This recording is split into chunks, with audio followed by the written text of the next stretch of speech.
Thank you. Hopefully you all had a good rest. It's a good morning, a little bit misty out there, but it's a beautiful day to be thankful for. Day 2 of conducting business. So we've got a lot of issues to deal with, a lot of resolutions, a lot of decisions to be made, and we look forward to a productive day. So just to go over the agenda for this morning, of course, we did not complete everything yesterday. There were a couple of sessions, information sessions, and we were hoping to start on resolutions. So just to lay it out for you for today, what we do have is the 3 plenary sessions that are on the agenda for this morning. We're hoping to deal with national climate strategy, specific claims, and then First Nations policing as an essential service legislation, National Indigenous Justice Strategy. Those 3 agenda items we're hoping to deal with between now and 11 o'clock. The item that was moved from yesterday to today will be at 11 o'clock. And what that is it's an update on a previous resolution. So it's resolution number 13/2020 from 3 years ago. And the resolution is becoming a role model in ending sexual orientation and gender-based discrimination within the Assembly of First Nations. So we will have that presentation at 11 o'clock. That'll take us to the break at 12 o'clock. And then this afternoon, we will get right into resolutions. Again, we have many, many resolutions to deal with. I know chiefs, a number of chiefs have reminded us they have resolutions they'd like to bring forward. They're very hopeful that we will be able to deal with them within the next 2 days. So the quicker we can get through the resolutions, the quicker we can complete, hopefully all of them, but hopefully we can get through a majority. Actually, I will say we're hoping to get through all of them.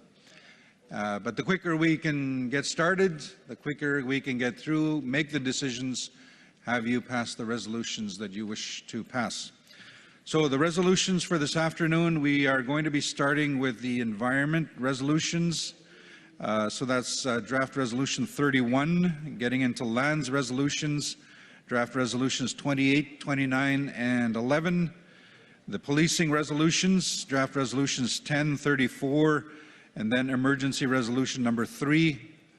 And then we'll be going to emergency resolution number 2, draft resolution 33, and then following the various themes again, the resolutions dealing with water, draft resolution 30, 37, 39, resolutions dealing with rights, draft resolutions 43, 44. And then we'll continue on with languages and learning draft resolutions. Number 1, 38, 40, 26. Social development draft resolutions number 2, 5, 12, 15, and 20.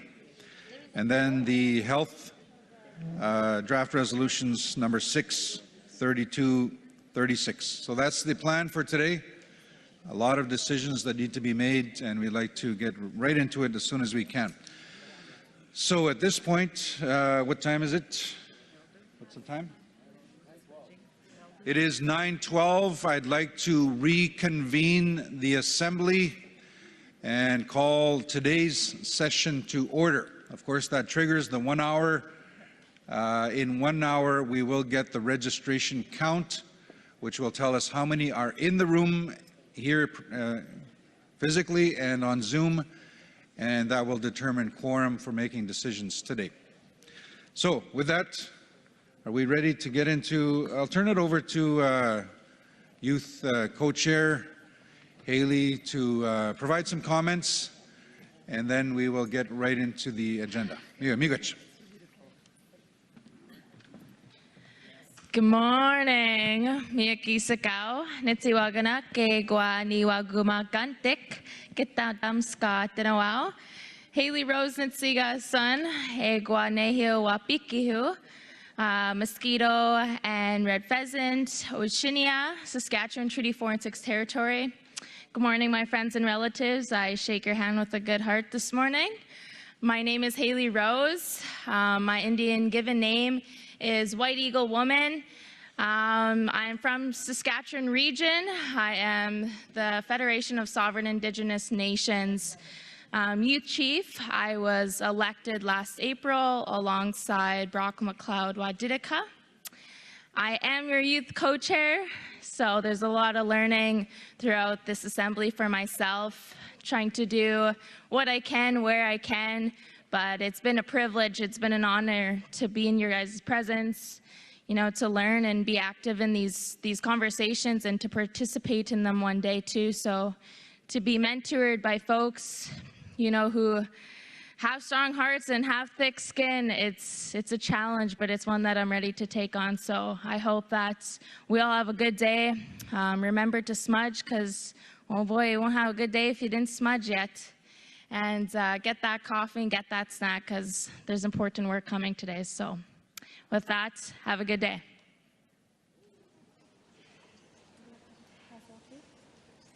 I'm going to pass the mic to Weena.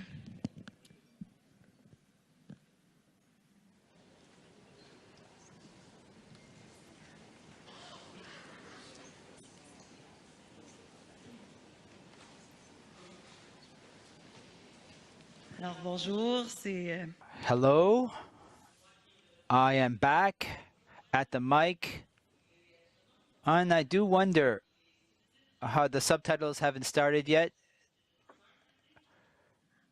I wanted to look at the caption to check if it's good. Good. So I will then turn to French, since we're all bilingual here, French and English, because we have our own language as well. So, as Adam mentioned, we will start the day with 3 panels. The first panel of today is regarding the national strategy on climate change. And for this, we will now bring to the podium our panelists. The panelists will be knowledge keeper Lorraine Netro, and next there'll be an intro by Chief Terry Richardson and Proxy Judy Wilson. And after that, we'll have an overview of the APTN National Climate Strategy, and this will be by Taylor Ben and Graham Reed. They're of the APTN. Invite on the stage the panelists for this first panel on the National Climate Strategy. And I see they're making their way up on the stage. And I will now turn the floor over to Knowledge Keeper, or to Graham. Yes, so thank you very much. Have a good discussions. And we set aside 30 to max 45 minutes for this, and it is now, what time is it now? It's 9:17, so we'll be back after this plenary. Thank you very much. Over to you. Yeah, awesome. Anin, Bojo, Graham Reed, Adishnakas, Auto Nonjaba, Anishinaabe, and Dow. It's a real honor to open this conversation on the National Climate Strategy in Mi'kma'ki territory. My name is Graham Reed. I grew up in Ottawa, have English and Scottish heritage on my dad's side, and German and Anishinaabe on my mom's. I am a strategic advisor at the Environment, Lands, and Water branch, and have the honor of opening this conversation and turning over the floor to Knowledge Keeper Lorraine Nitro. Today we have kind of 3 big pieces that we want to introduce. We want to discuss the context and mandate, spend a little bit of time talking about the climate strategy itself, and I will invite you to see that climate strategy. It's at the distribution table or online in your packages, and then we'll wrap up and talk about the relevant resolution DR31 that will be introduced this afternoon. So with that, I'll turn it over to Knowledge Keeper Lorraine Nitro. Miigwech.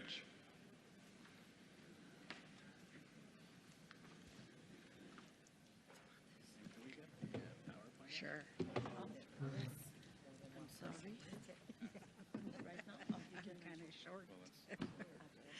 Van Quincy Shalakat, Shori Lorraine Nitro Valji, Van Tat Guch in Guts at Ichli, All Crow Yukon, Guts at Ichli, Zat Jat no Hat Ichu Enjet Masi Chono Jinu. My name is Lorraine Nitro. I'm from the Van Tat Guch in First Nation and Old Crow Yukon. And I said in my Guch-in language that I'm very happy to be here with you this morning. I will open with an opening prayer.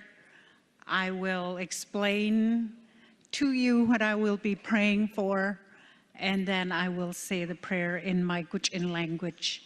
I always like to honor my Guch-in language because I had to relearn it. So with that, I will give thanks for today. I will give thanks and gratitude and acknowledge the ancestral lands and unceded territory of the Mi'kmaq people. I will acknowledge our knowledge keepers. I will acknowledge all of our leaders, our regional chiefs, our interim national chief. I will acknowledge our men, women, youth, the LGBTQ+ community. I will acknowledge our work that we've been doing for the land, animals, and waters, following the teachings of our knowledge keepers from each of our respective regions, to do that in a good way, with a good heart, with a good mind, and with a good spirit. I'm going to ask that we be mindful of all of our people in each of our communities and our regions that are facing challenges. And we'll always pray for our families, and especially those who stand with us in the work that we do, especially our children and our grandchildren. And I'm going to say that in the Guch-in language. Agwada je kakwiti, ju hagwadidich uinli, juk drin Gwynsi hachida aids at Gwynsi diakwotokwehetha enjet netso ujida kat agwadat. Agwadat jat migma denji ju kat gonan kat ni halal jil enjet masi chogobo jinu agwadat. Agwadat jat di enjet chanjonili. I Judean chitnili kat agwadat the Enjet regional chief, the Enjet interim national chief kat agwadat masi chogo jinu jukdrin I Judean chanjonili I Judean trinjo ejet Dinji katak. Di gut at gujet nan chu zat jiti jinan kakon dai thak en jet gut at gua in I gujet dia inli kavihli. Dienji didri di jin gujet gwinzi dia guheda at gwinzi ni hatrage ya enjet. Nets ojeda kat. Gagwa that the family, the trainen, the shade cell kat netjen the ginchu goats out nakwan inly. Hai cho shikagwa that masi cho. All my relations. Thank you. I'm just going to provide some opening remarks before my colleagues share some information. As I said, my name is Lorraine Nitro. I come from a small community in North Yukon inside the Arctic Circle. In my community, our population is about 250. We have the best of both worlds. We have a strong cultural and traditional way of life, and yet our leaders are young, up and coming, well-educated leaders have a vision for the future. When we're talking about climate change, I grew up out on the land. My mother raised me and my 5 sisters out on the land. So the lakes and the hills and the climbing trees and running around just free was our playground. And some of our young children from my community still have that, are so blessed to have that. And the only way that we enjoy our traditional way of life is because our grandmothers and our grandfathers took care of the land, so that we're so blessed to have and experience that. When we're talking about our environment and climate change, my community in 2019, with our young leaders of the day, declared a climate emergency.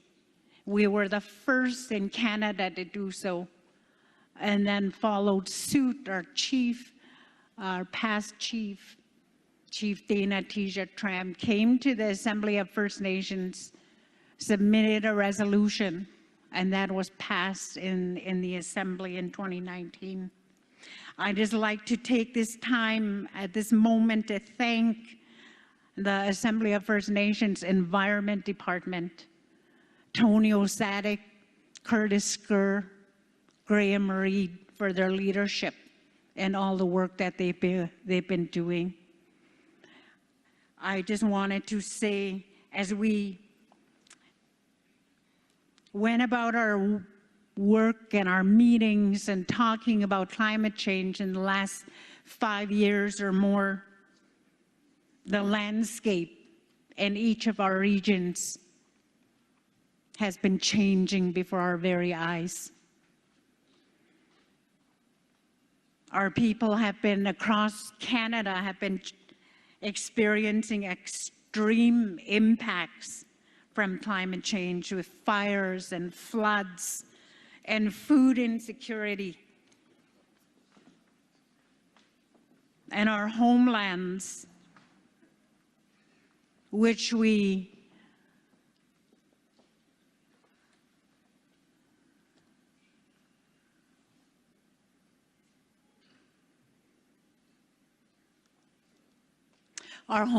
which is so precious to us.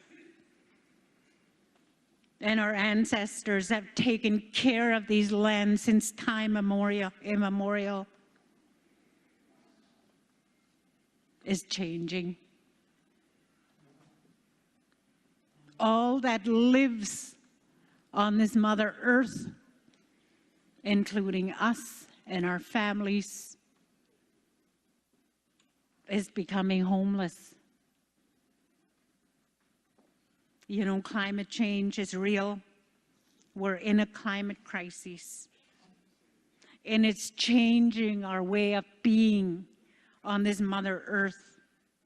We all have a spiritual connection to the land. We have a spiritual connection to all that is alive on Mother Earth. The food that sustains our way of life is not there anymore. As First Nations people in this country, when we talk about the land, the water, the animals, we can't talk about one without being connected to another. It's about who we are as a First Nations person in this country. So when we have food insecurity and my people rely on the porcupine caribou, my grandchildren are of Tlingit ancestry and not able to have their salmon, we feel a disconnect. There's a void that is there. We're not able to pass down our teachings that's been there from generation to generation to be stewards of our lands. So everything that we do today, all the decisions that our leaders are making today is not about us. It's for our future generations. 7 generations from now, for all those of our babies that are not yet born. And so the work that we do to try to be part of the solution is so very, very critical. And very critical for us to be part of that solution and to be able to say, as leaders on the front lines, that we're doing our very, very best and that our leaders are taking responsibility. And when we're talking about our traditional foods and the crises that we're in, I always share that, you know, when we look at our grandchildren and think about our future generations, what is going to be left on their traditional food plate.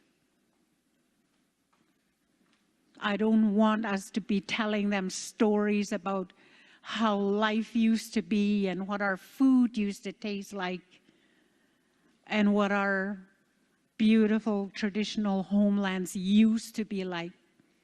So if we take the steps now, we're going to make a difference for our future. Masicho.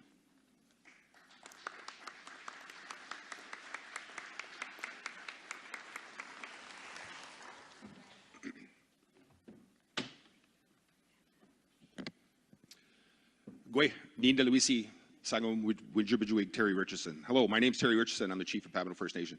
I'm a small community in northern New Brunswick, and I come before you this morning, Chiefs, asking 2 favors. The first one is not really to do with the climate issue. What I'd like you to do is reach out to all your members and cease and assist the attacks that are being made against our interim national chief. It's unacceptable. If a social media is a bad tool, and the stuff I've seen on there has been so disrespectful, and we have a responsibility as chiefs to stop that stuff. You know, if you want to attack somebody, feel free to attack me. I'm pigmentally challenged as well. And, you know, I've been shot at by the Taliban, so words don't scare me. So, you know, I would ask that you reach out to your members and cease what's going on, because that's really important. And if Chief Archibald is online, you know, she talks about healing, please stop these negative comments. It's unbecoming, and it's not who we are as Ilnu people.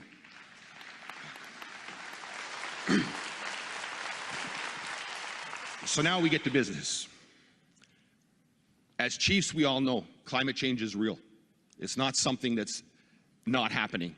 We see it within our communities. We see what's happening. I'm going to talk from the East Coast perspective. We have rising waters that are causing our communities to be underwater. We have great white sharks off our coast, which we never had before. Our salmon are dying because the waters are so warm. We have animals that are actually going into mating season out of season. These are things that are happening that are real. And this is from coast to coast, so I don't have to preach to anybody here. We all know this is real. And it's time that we take action. And this resolution will allow us to do that. So as we move forward, you know, since 2015, this work has been going on. 2019, we came forward with a resolution. Then the great thing happened called the pandemic, put us into a holding pattern, and we were unable to move forward from that point on. But now here we are. We're putting forward to you, and this is my second ask, to support this resolution. So we start taking action as Ilnu people and taking our role to lead the attack against climate change. It's very important that we do that.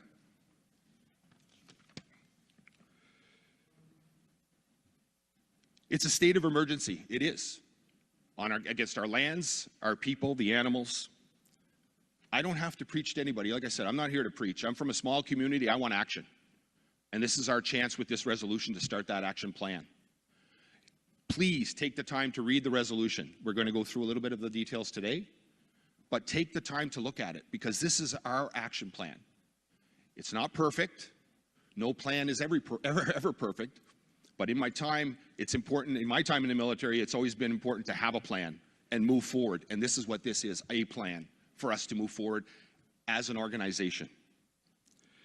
I'm going to pass my time over now to my colleague Judy, but thank you so much. I was asked to fill in for Chief Prosper, and I had no problem, and I came forward because I believe in two things. Economy has to grow, but it's all moot if we don't save the planet. So anything else we do is secondary. We have to move on this resolution. Thank you so much.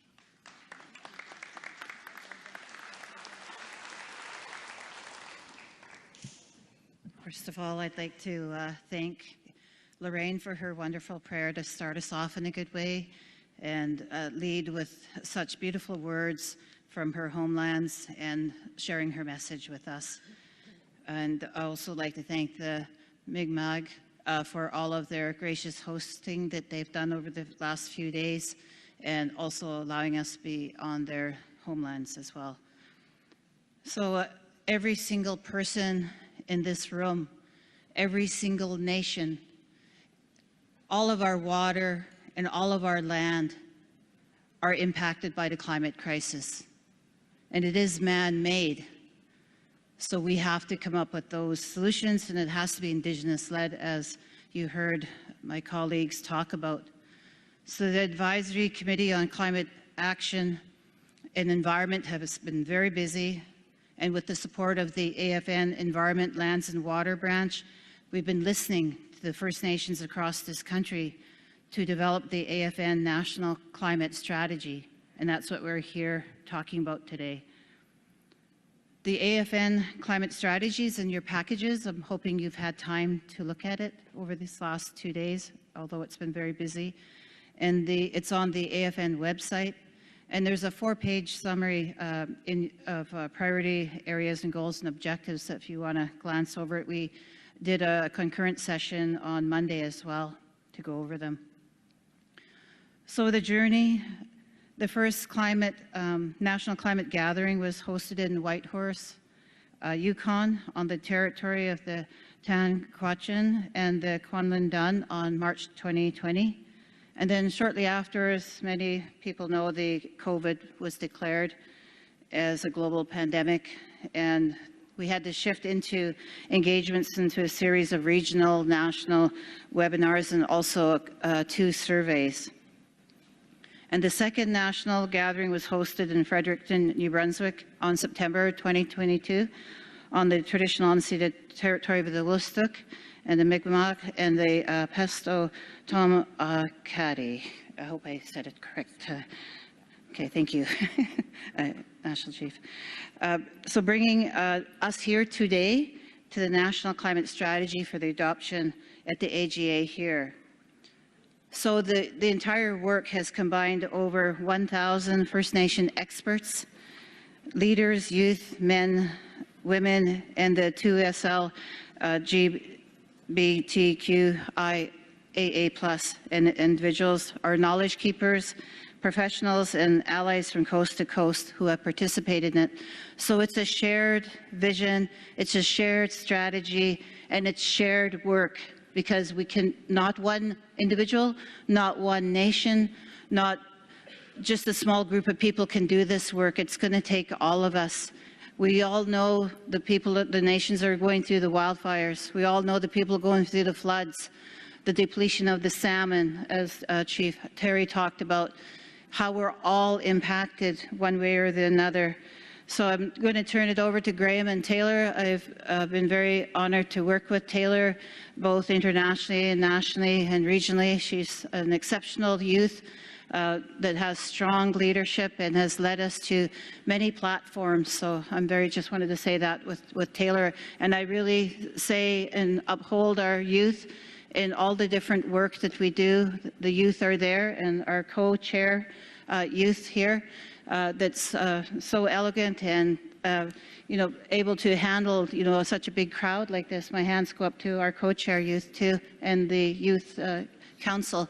So I just wanted to turn it over to Graham and Taylor to lead us through the strategy. So I'm hoping you can spend time to think about it and then spend time supporting the resolution that's coming up. Thank you.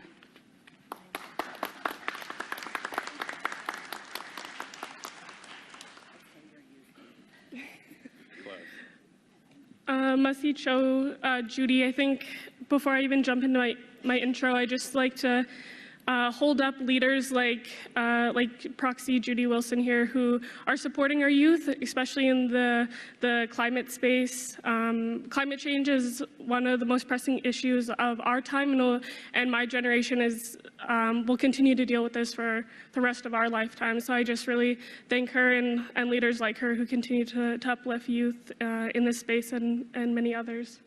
Nega Dagondi Sadikla Taylor Baintakoza Ote. Good morning, everyone. My name is Taylor Baintakoza. I'm Dene and Danadza from the Fort Nelson First Nation. My community is in BC Treaty 8 territory in northeastern British Columbia. I'm the female youth rep for the BC region, and I hold the climate change and environment portfolio for the National Youth Council. It's a quite busy portfolio that I hold, but it's one that our leaders that have just spoke, our Elder Lorraine, it's one that's really important, and I really am honored to do this work alongside many exceptional people, and just very grateful. So to get us kind of rolling on what the National Climate Strategy is, I'll talk you through kind of the structure of the National Climate Strategy. So you'll see that there's 4 sections to the climate strategy. The first one is the guiding vision, which is in the form of an elder statement that was put together in 2019 when this work first began, which Graham will go over. The second section is the introduction and objectives. This section introduces the National Climate Strategy. And just to be clear, this strategy is not intended to be a comprehensive review of all First Nations priorities related to climate change. Rather, it is intended to be an enabling document that creates space for First Nations to advance your self-determined climate strategies and priorities. Solutions that we know are taking place on the ground in your territories, your waters, and lands.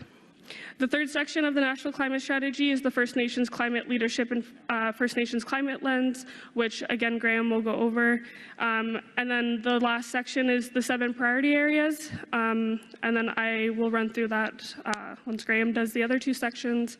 But with that being said, I'll turn to Graham to run you through those sections. Masicho.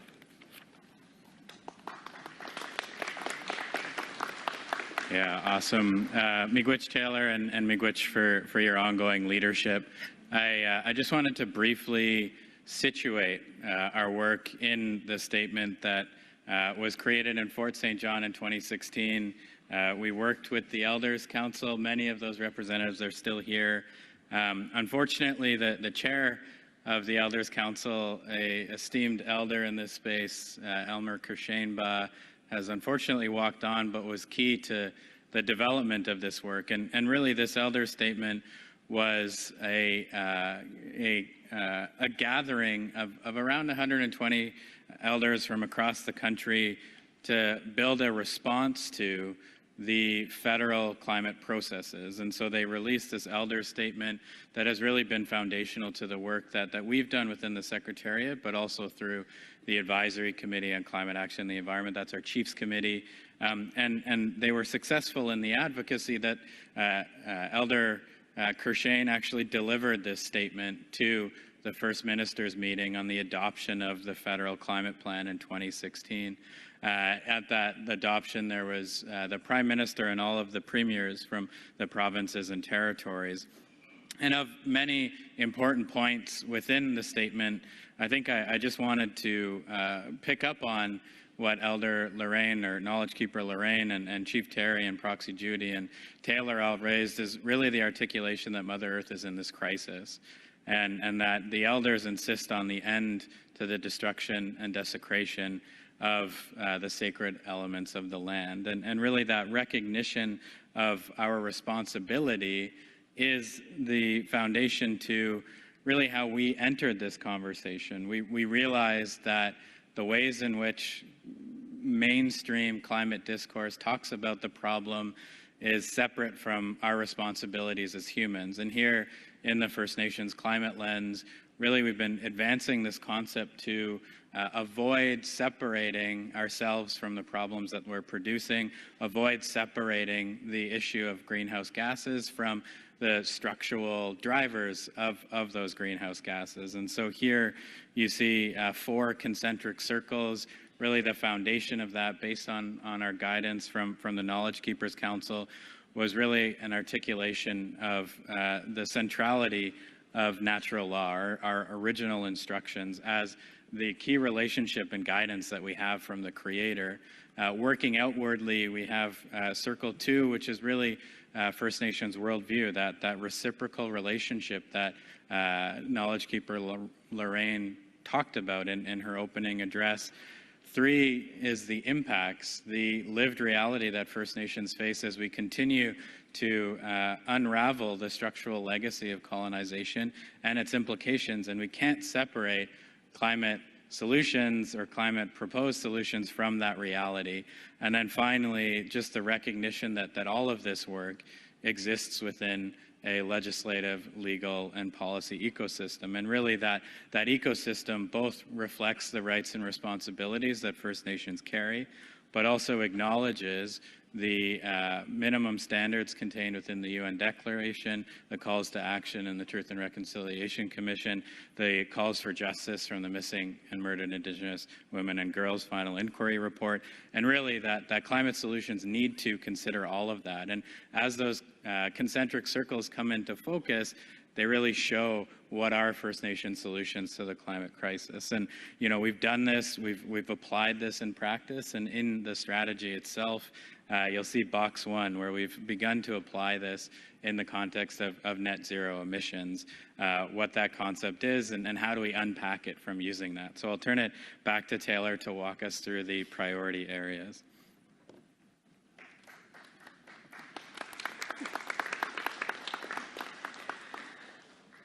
All right, so the priority areas that you see on the screen make up the bulk of the National Climate Strategy, and I'll run you through kind of each box.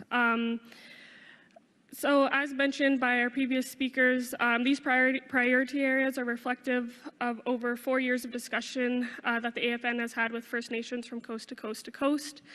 These priority areas offer broad themes to support First Nations in setting their own priorities and ultimately getting us towards the long-term goal of dismantling of the structural legacy of colonialism and capitalism to support the self-determination of First Nations to develop community-based, community-controlled, and community-determined priorities. So so you guys can follow along, I'll start in the center, work my way up, and then around. So starting in the center is prioritizing First Nations, knowledge systems, health, languages, cultures, and spiritualities. Above that, recognizing, respecting, and positioning First Nations and inherent jurisdiction and the right to self-determination as central to climate decision-making at all levels. Address capacity needs to support First Nations governance and their roles as climate leaders. Ensure First Nations self-sufficiency in food, water, and energy. Close the natural and built infrastructure gap. Ensure First Nations are equipped to mitigate, prevent, respond, and recover to all emergencies. And lastly, leverage the First Nations climate lens to reform federal, provincial, and territorial legislation, regulation, policy, and programs.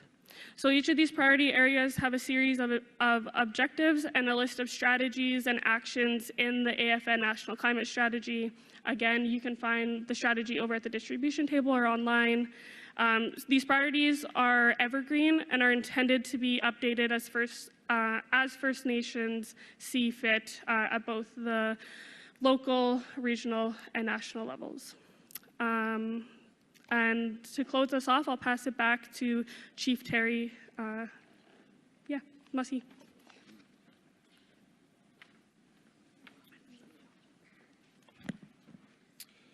So thank you, Taylor, Graham, Lorraine, and Proxy Judy Wilson.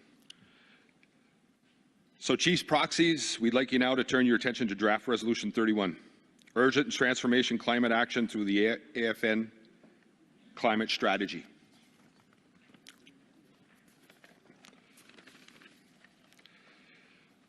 The resolution itself has three major parts.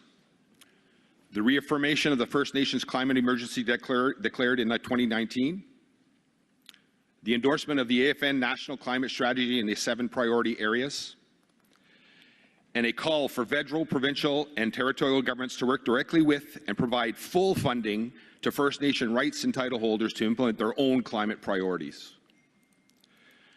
We urge you, please, support this resolution when it comes to the Assembly floor this afternoon. Once adopted, the AFN will work with the ACE to finalize its strategy, including its graphic design, and plan a formal release in the coming months. We really appreciate your attention and support for the AFN National Climate Strategy and our future generations. You know, when I look up here and I look at our youth that we have here, our youth council and the youth that we have here, I feel we're in very good hands. I will now ask Lorraine to come and give us a closing.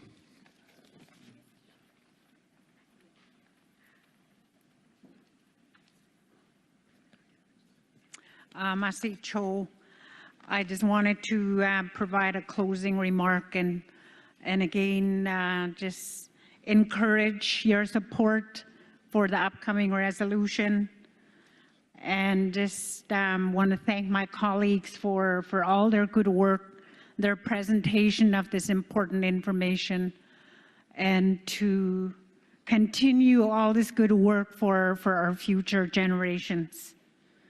And let us be mindful to be responsible and take responsibility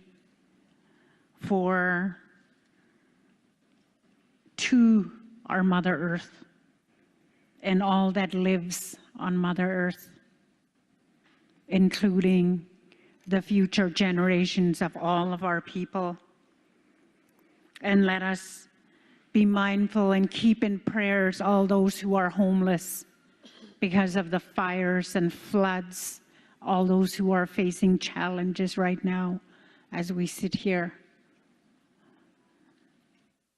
And we'll just continue to pray and continue to do this work. We owe that much to our children and our grandchildren. So, Masi Cho, and thank you again to the Mi'kmaq people for hosting us, and just know in our hearts that we are very grateful. Hai Cho, thank you.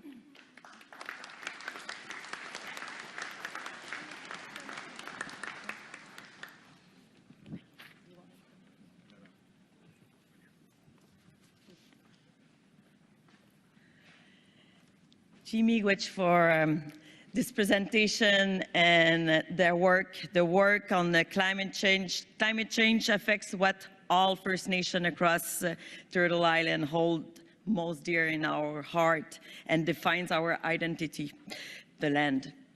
So land makes us who we are, it's in our blood. So thank you very much for this important work. Thank you to the Knowledge Keeper.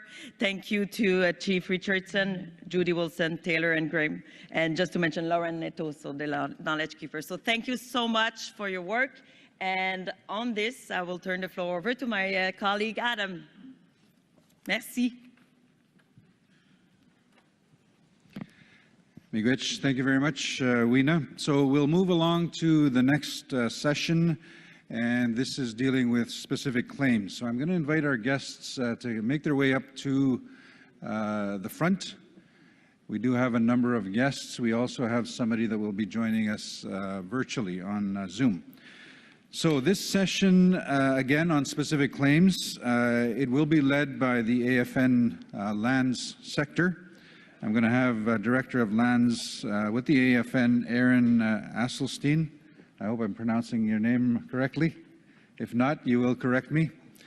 And we do have a number of panelists, so I will ask Aaron to introduce the group and lead them into the discussion. Just a quick summary, it is an update in coordination with the Chiefs Committee on Lands, Territories and Resources. And it's a status update on the co-development of an independent center for the resolution of specific claims. So with that, I will turn it over to Aaron, who will lead the discussion and introduce our guests. Thanks. You got my name perfectly. Good morning, Chiefs, proxies, knowledge keepers, and AFN councils. I'd like to acknowledge the Mi'kmaq territory that we're meeting on, unceded, and thank them for letting us meet.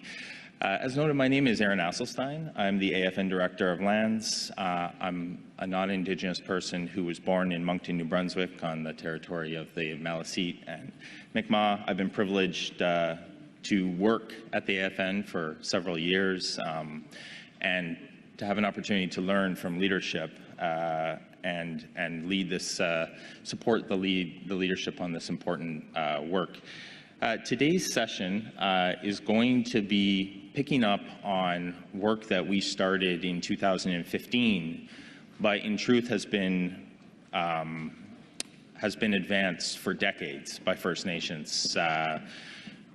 In 2020, we received a mandate from leadership to develop a fully independent specific claims process, which is something that has been called for dozens and dozens of times over the years.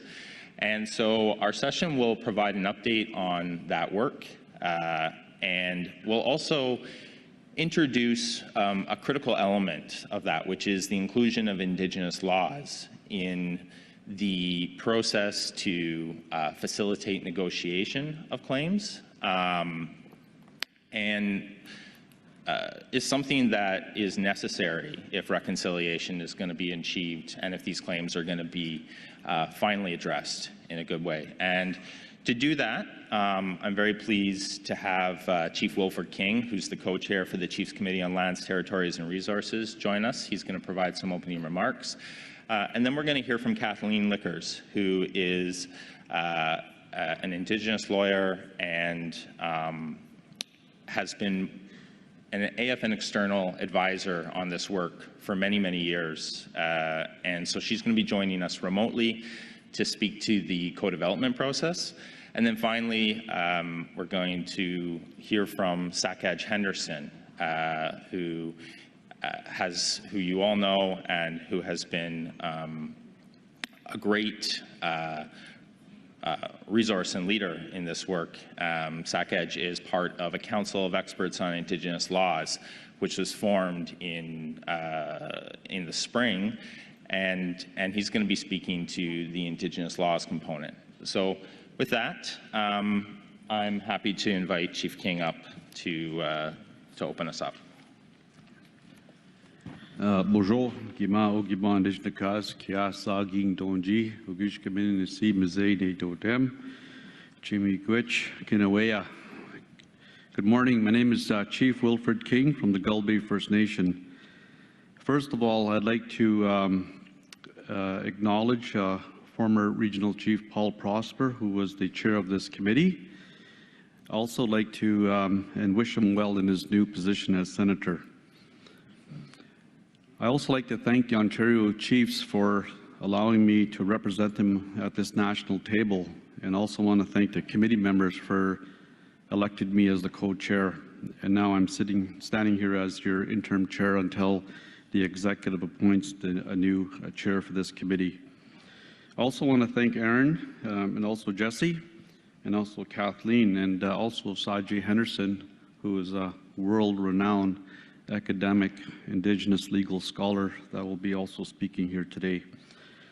So greetings, Chiefs, Proxies. It is my pleasure to open this plenary session on specific claims with you all. The plenary session is a critical opportunity to update First Nations in Assembly on the AFN Canada Specific Claims co-development process. For generations, First Nations have called for the elimination of the Government of Canada conflict of interest and the creation of a fully independent specific claims process. While we have made considerable progress, such as the establishment of the Specific Claims Tribunal, more must be done to ensure that fair and timely resolution of specific claims. These goals will only be achieved with the full recognition of Indigenous laws and legal orders within the reform process. Following robust engagement with First Nations across the country, the AFN released a public proposal for the establishment of an independent centre for the resolution of specific claims. In 2020, First Nations in Assembly passed a resolution identifying the 4 principles that must be reflected in any new specific claims process. 1, the honour of the Crown. 2, no arbitrary limits on financial compensation. 3, independence of all aspects of claims resolution. And 4, the recognition of Indigenous laws. On November 3rd, 2022, former Regional Chief Paul Prosper joined Minister Biller here in Halifax for a public ceremony to launch the AFN Specific Claims Implementation Working Group. The launch of this process marked a significant advancement in our collective efforts to improve specific claims. The objective of the working group is to jointly develop a consensus-based proposal for an independent centre for the resolution of specific claims. Recognizing the importance and diversity of our laws across Canada, the AFN brought together a group of prominent legal Indigenous scholars to form the Council of Experts on Indigenous Laws. The CEIL provides us with guidance in the recognition of First Nation laws in the transformed claims resolution process.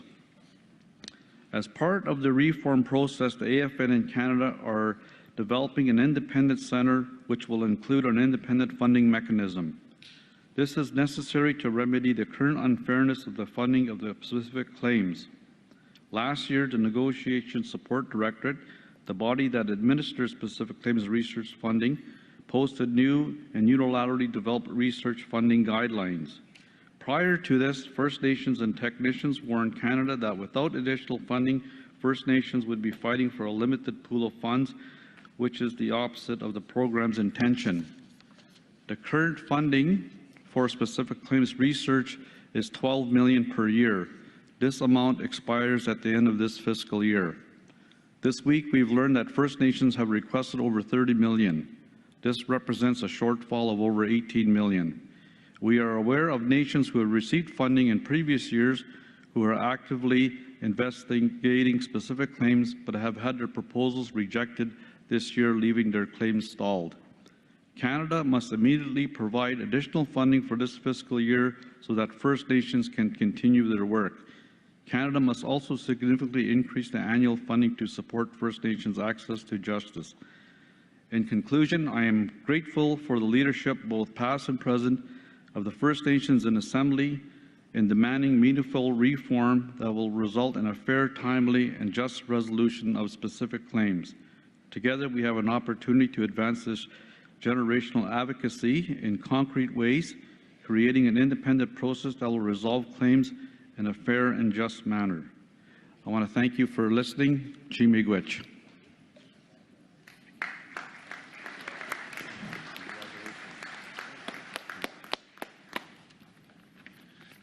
Thank you, Chief King. Now we're very pleased to be joined by Kathleen Lickers, who will be joining us virtually and who will provide some comments on the co-development process.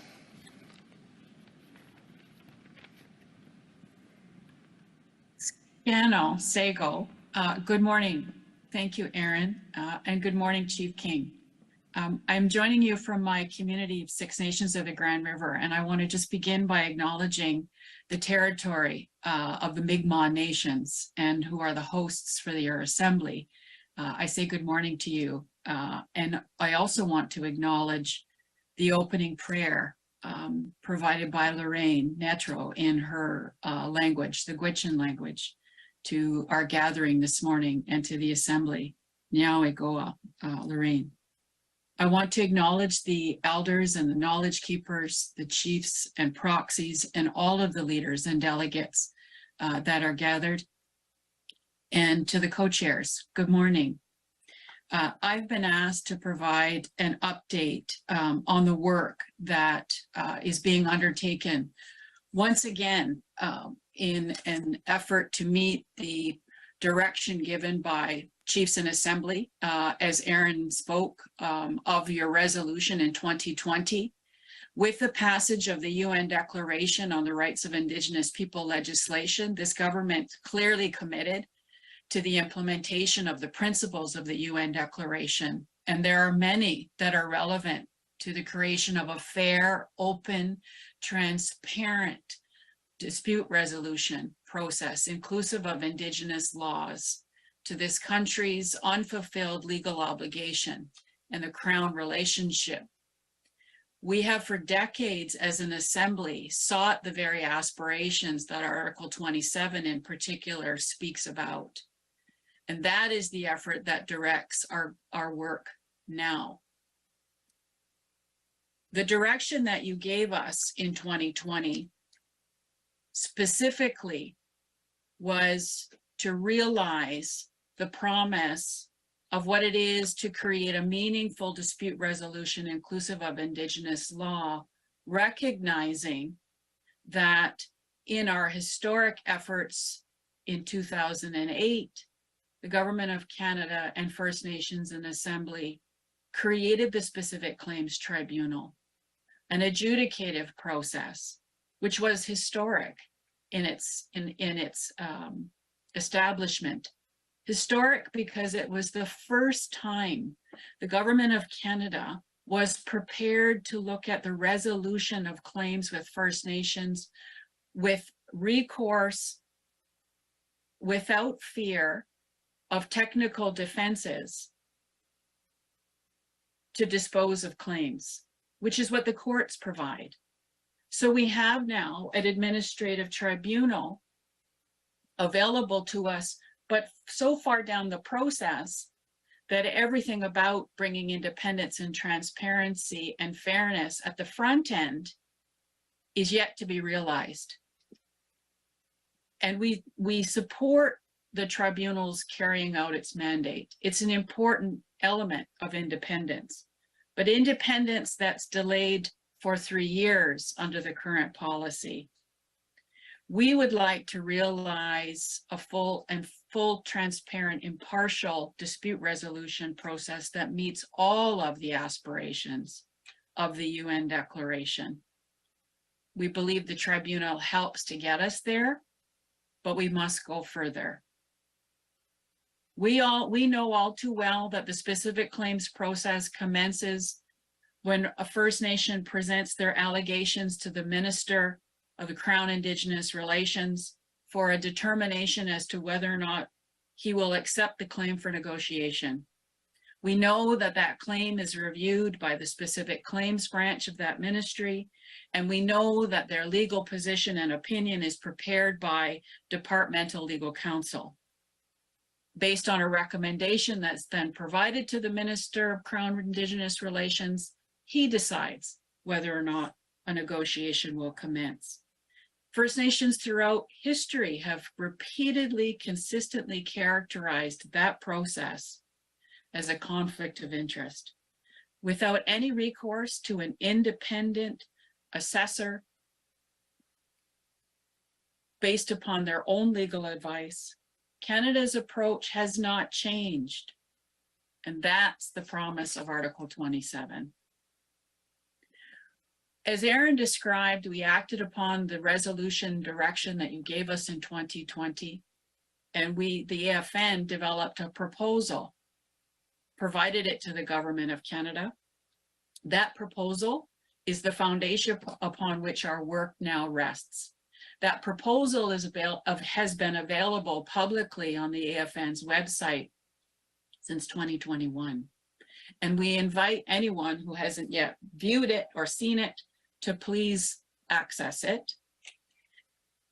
We are guided in our work by the Chiefs Committee on Lands, Territories, and Resources.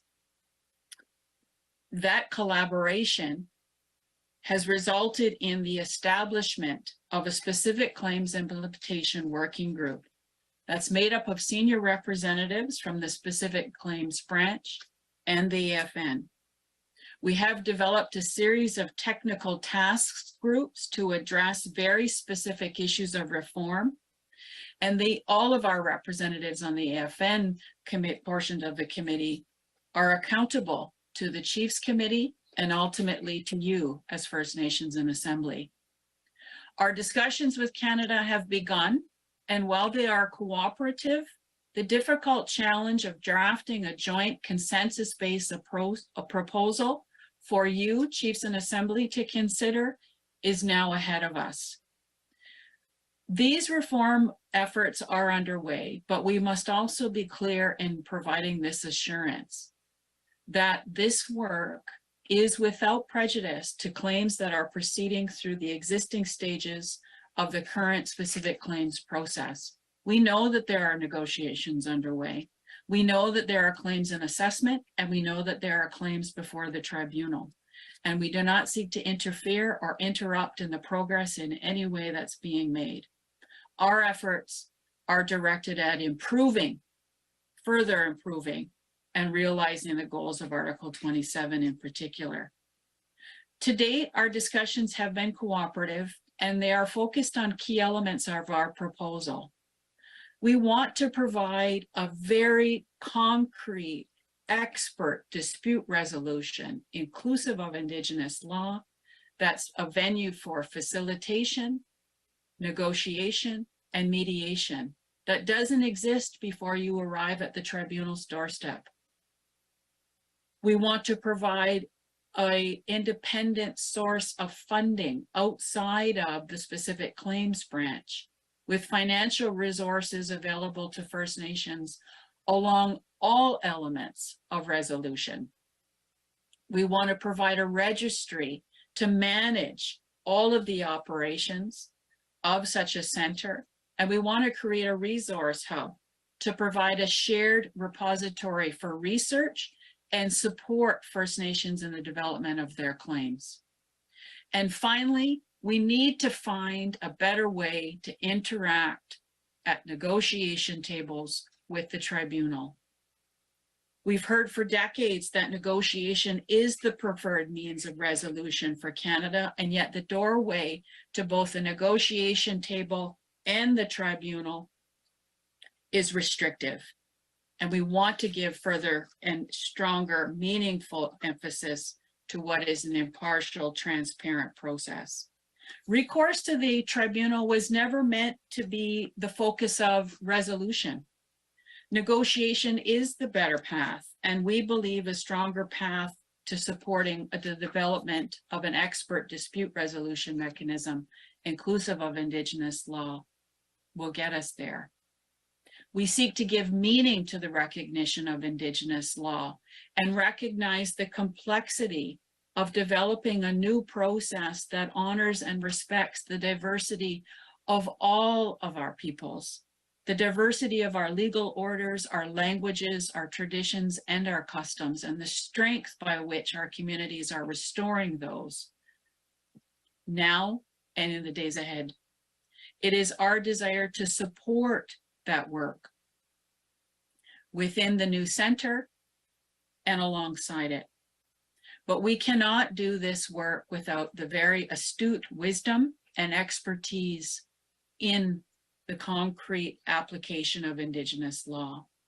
And to do that, the AFN created a council of experts on Indigenous law to guide that work. The esteemed Saugej Henderson is a member of this council, and we are honored that he is able to participate and share and guide our work. He is going to provide his thoughtful considerations to the Assembly this morning. On the 13th of June, the Specific Claims Implementation Working Group, the Chiefs Committee on Lands, Territories, and Resources, and the Council of Experts on Indigenous Law met for the first time on the territory of the Squamish, Musqueam, and Tsleil-Waututh peoples. We will be preparing a summary of this meeting, but it's also our intention to plan additional meetings to gather in additional territories, again, to recognize the complexity of the work that is ahead of us. Our next steps will be to continue the work at the Implementation Working Group, and we will work to develop a concrete consensus-based proposal for you, for your consideration. We hold ourselves accountable to the Chiefs Committee on Lands, Territories, and Resources. We will continue to organize engagement and communications with First Nations throughout, and we will reappear before you as First Nations and assemblies as you direct. Now Igoa for listening to my words.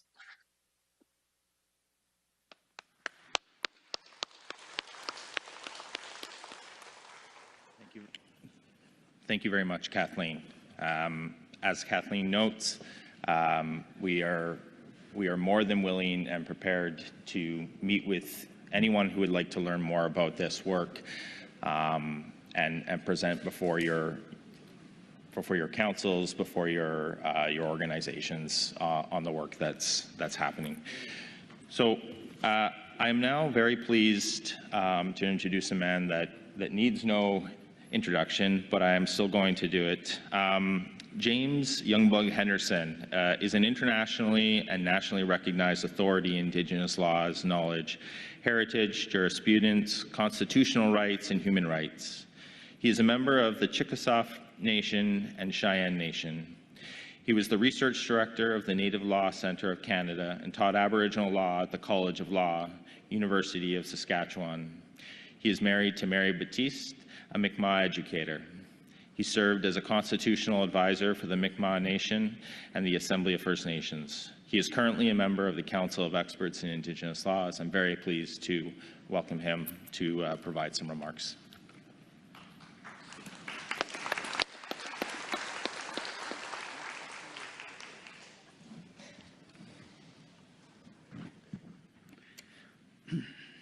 Gwe Medalo Diok. My task is to briefly remind you a little bit about First Nations law, that it's not a thing that I have to remind you of too much because it's based on the APTN Declaration originally about how the Creator created our laws and how we carry those laws within us. This has been basically ignored by Canada for many generations.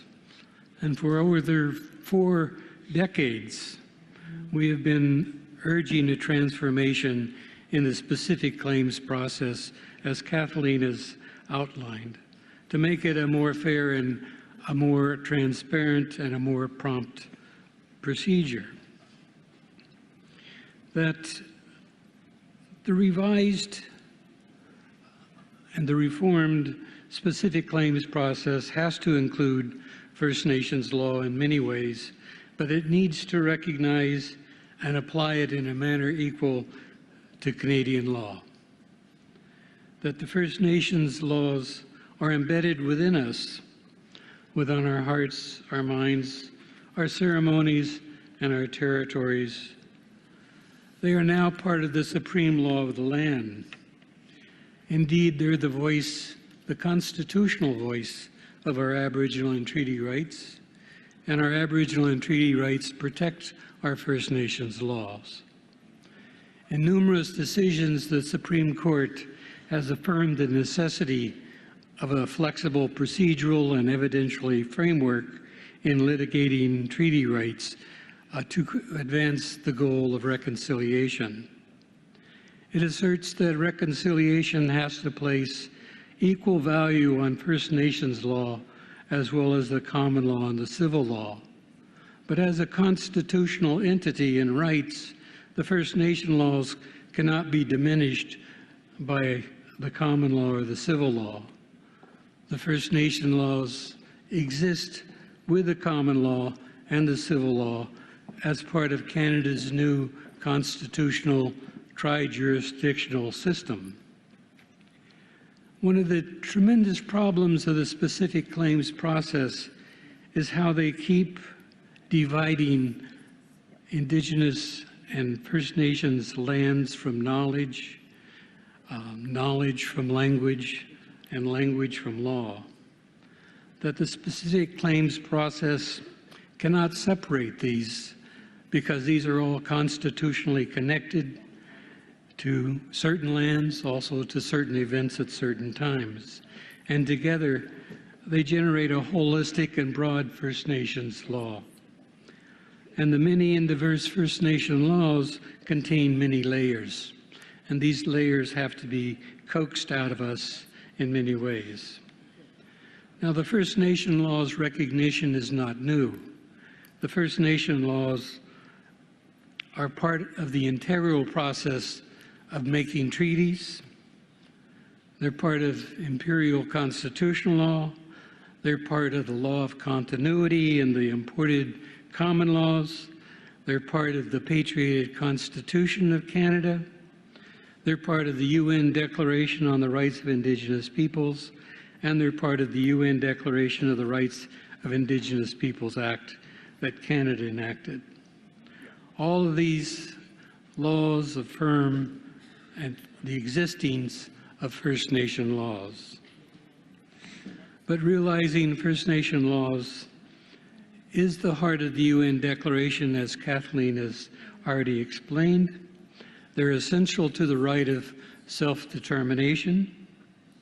The right of self-determination, as affirmed in the UN Declaration, lends a special reliance for the development of fair, independent, impartial, and prompt specific claims process that recognize, respect, and apply First Nation laws. As you know, the Truth and Reconciliation Commission requires the revitalization of Indigenous laws. The Department of Justice is in the process of funding the revitalization of Indigenous laws. Many law facilities across Canada are now teaching Indigenous law, and many of our graduate students, our Indigenous graduate students, when they choose their curriculum, choose to study Indigenous law rather than just to continue on understanding the common law or the civil law. So the specific claims process needs to decolonize their procedures. They need to decolonize their substance, and they need to decolonize their remedies to be consistent with our constitutional rights. This is the goal that the Council of Experts of Indigenous Law is trying to implement. We're trying to guide the assertion and the inclusion of First Nation laws and dispute resolution mechanisms into all stages of the specific claims process and the proposed independent center. In June, we held the first inaugural Indigenous Laws Gathering in Vancouver, BC, and these featured the local First Nation elders, keepers, and ceremonies. This gathering illustrates that part of the guidance of the experts is to empower the diverse First Nation elders and law keepers in the revised specific claims process. Another part of being a Council of the Elders, which I'm honored to represent, is to provide guidance on appropriate protocols for acquiring First Nation laws, the best practices for incorporating First Nation laws and ceremonies in negotiation, in the specific claims tribunal process, and managing the sensitive information about traditional Indigenous knowledge. The challenge for the revised specific claims process is the reconciliation within First Nations laws. This revised approach is called many things. Some call it legal pluralism, others call it intersocial law, some call it trans-systemic law, and many call it two-eyed seeings. But a revised specific claims process needs to move from an interpretation that provides Canada with the power over First Nations to one consistent with First Nations in a diverse and pluralistic constitutional order. From the First Nations law's holistic orientation, like our teachings of wisdom and humility and kindness and generosity, these orientations have to replace the common law's formalistic and exclusive procedures.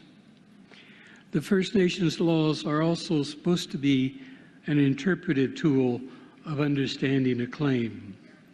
Like the canons of construction and due process, due diligence, fairness, and equitable procedures, First Nations laws can provide the same tools.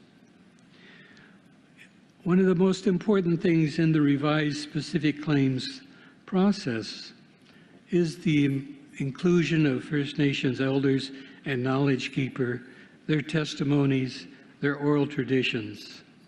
The First Nation elders and knowledge keepers are essential to expanding the procedures of the specific claims process, expanding the evidentiary process, and also the proof of a claim. Now, the First Nations elders and knowledge keepers are the keepers and the interpreters of First Nation laws, and they have to provide the direction for the future. That the First Nations communities have urged us in consultation, and the First Nations themselves believe that bringing together the strengths of First Nation laws will enhance justice and bring everyone to a closer relationship of respect with each other and the territory we share. The existing and also the revised specific claims process should approach elders' testimony and knowledge keepers' testimony and the oral traditions with more dignity and respect and creativity and sensitivity to create a fair process. When the First Nation elders or knowledge keepers share their oral traditions and First Nations law, they believe their words are awakening the spirit of justice by acknowledging what they are speaking is still alive and still dynamic and still relevant. Their sharing of the oral traditions and laws in their language invokes and connects with the spirit of life, which keeps them connected and creates a sacred balance and harmony with all life. In closing, the Supreme Court has warned the trial judges and indirectly the Specific Claims Tribunal to resist discounting First Nations laws and their oral traditions because they do not conform to the Eurocentric laws or the traditions of historical fact in those courts, or even to other First Nations law, because there is a great diversity. The Council of Experts of Indigenous Law need to create more fair processes and solutions. We believe that recognizing First Nation laws in the specific claims process as it exists now and as it exists in the reform can generate a fair, balanced, decision-making, community-based resolution for the good of all and greater justice. Walaling.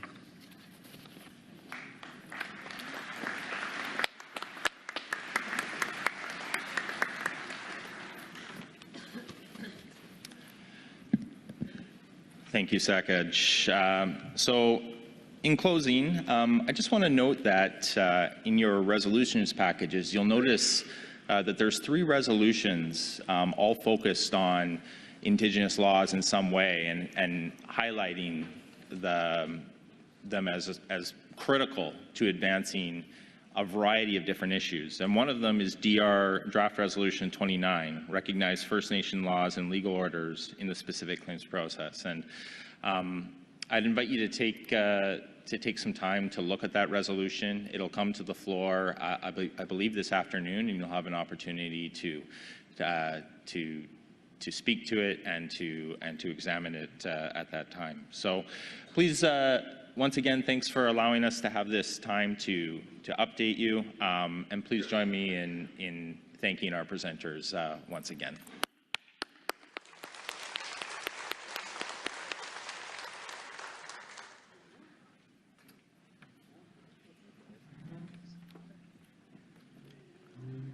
Very good, Miigwech. Thank you for the presentation. Very important presentation dealing with our laws and our ways of doing things.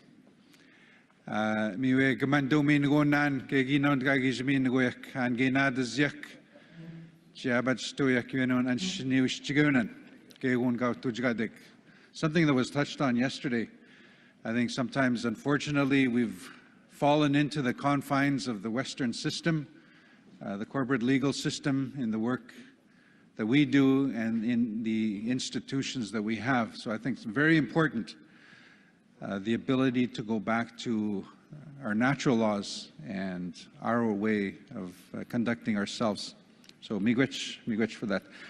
So with that, I'm going to turn it over to my colleague, Youth Co-Chair Haley, who's just having a side discussion, and she will introduce the next agenda item. You all set to go? Thank you, Co-Chair Adam. I do want to provide a couple comments here. So any of the delegates, the AFN Circle of Trade Show is located downstairs on level 1 in the conventional hall, room C2, if you haven't already checked it out. You can stop by to mingle with some trade show exhibitors, including First Nations, artisan, and craft vendors. Check out the free photo booth and get a group photo. I'll see you there. Located on level 1 downstairs in the conventional hall, and then also there's coffee available there. One last thing, to test your strengths, there's axe throwing at 2 to 4. So if you want to sign up for axe throwing, you can sign up at the trade show registration booth. That's axe throwing from 2 to 4. And pictures. But Chiefs, you have to stay here because resolutions. Counselors, see you there. Just kidding. Anyways, I would like to introduce our next plenary here. It is a 2-part. The first part will be update on First Nations policing as an essential service from Regional Chief Ghislaine Picard, portfolio holder. That'll be Julie McGregor, AFN Senior Legal Counsel, Ogama Kwe Linda Disbagi, and Kiri Ransom, the AFN Justice Director. The second part is the update on Indigenous Justice Strategy, and that will be introduced by Regional Chief Terry Tiji, portfolio holder, and Corey Wilson. So welcome them up to the stage. Thank you.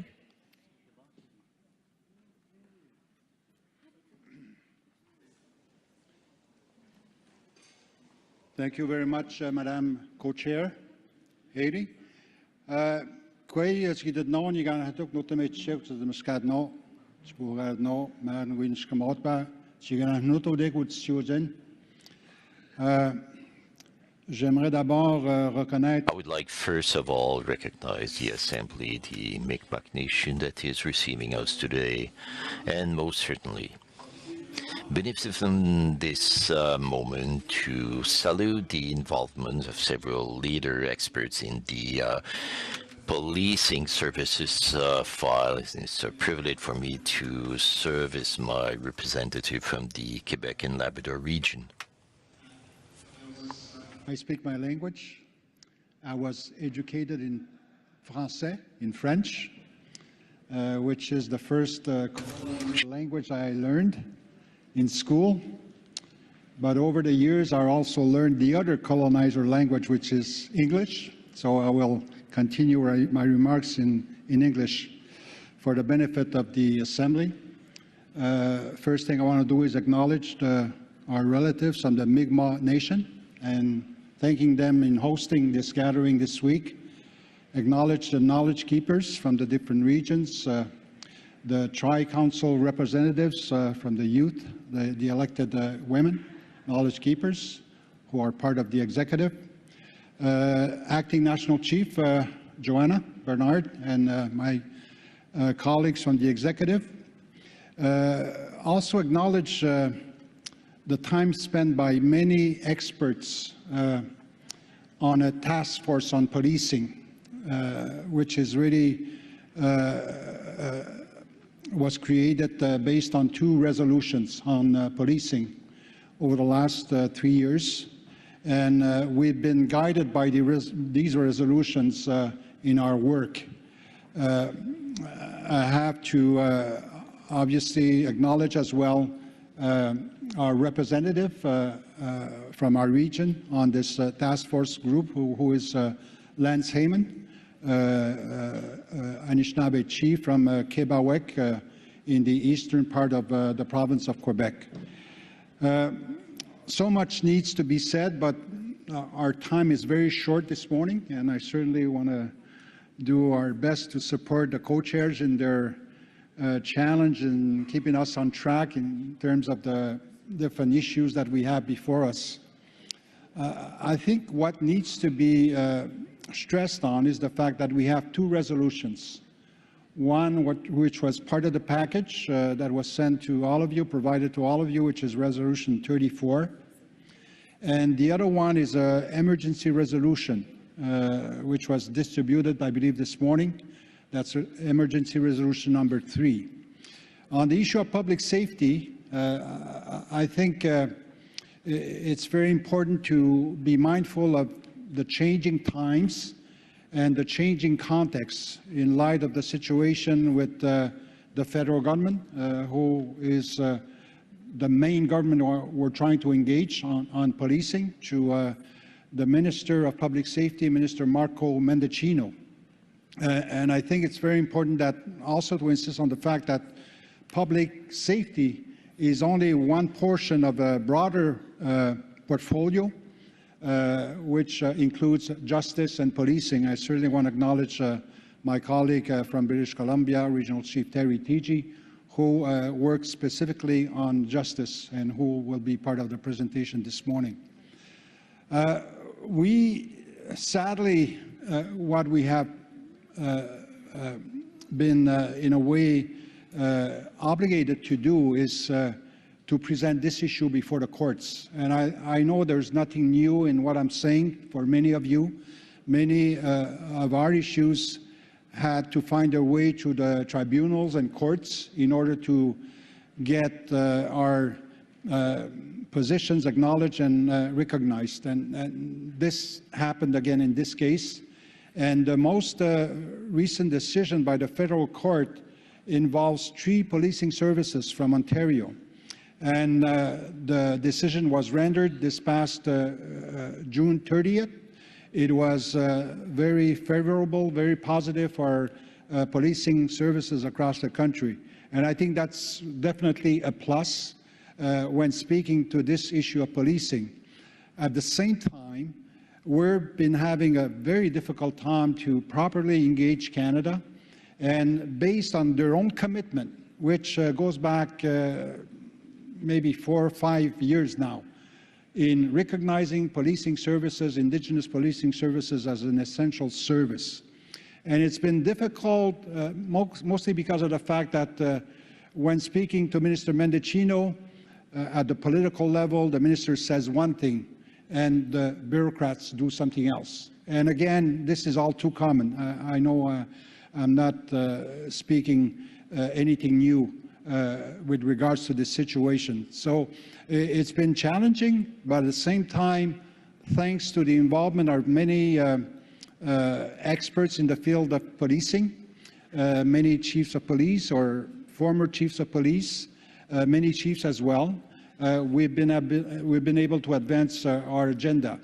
But there's still much work needed because the commitment from the federal government is still to look at the next parliamentary session this September to table a legislation piece on policing, Indigenous policing as an essential service. We realize it is challenging, but we have to stay the course. We have to at least have the federal government live up to that commitment.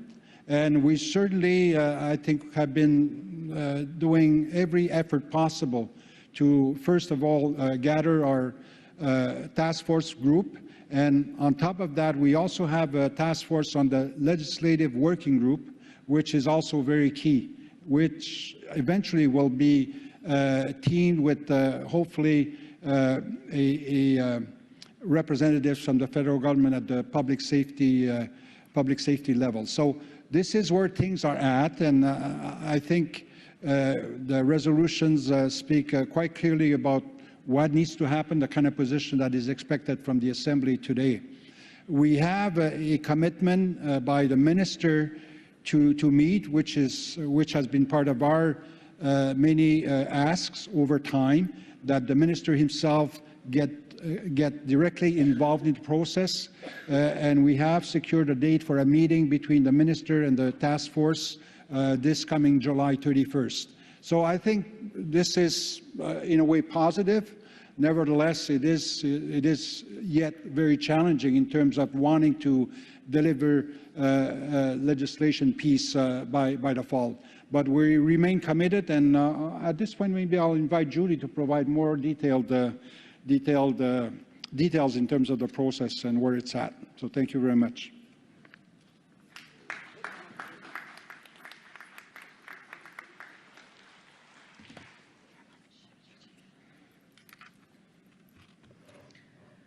Good morning, everyone. My name is Julie McGregor. I'm the Senior Legal Counsel at AFN. And I'm just going to do a quick presentation with you today to sort of go over the work that's been going on at AFN with respect to the essential services legislation, and sort of just discuss a bit some of the challenges we've been having with respect to the legislation and some of the litigation that's been sort of cross-cutting the work that we're doing. So here's a bit of a content of my presentation. I'll just be going over the AFN's mandate and the sort of the central issue that we're facing right now with respect to our engagement with public safety, which is the jurisdictional issues, and also speaking a little bit about the Legislative Working Group and the First Nations Policing Task Force Group, and going over updates with respect to IPCO and the CHRC complaint and IPCO's federal court motion that was that Regional Chief Picard just referred to.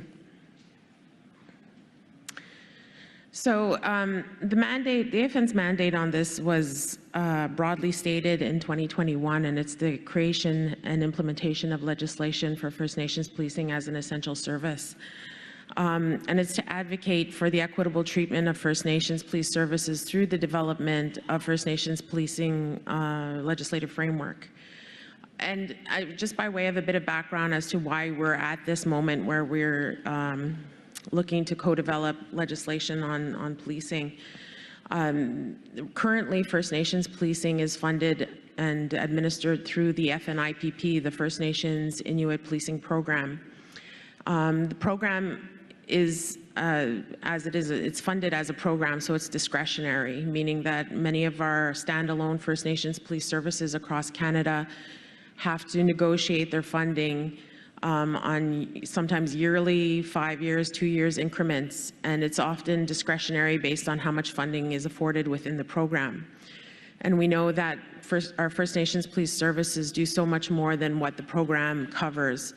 And along with that, there are terms and conditions with respect to their funding that the Canadian Human Rights Tribunal has found to be discriminatory and limits funding for things like special services, infrastructure on reserve, ownership of infrastructure on reserve, and also it prohibits First Nations from getting legal advice with respect to their funding agreements.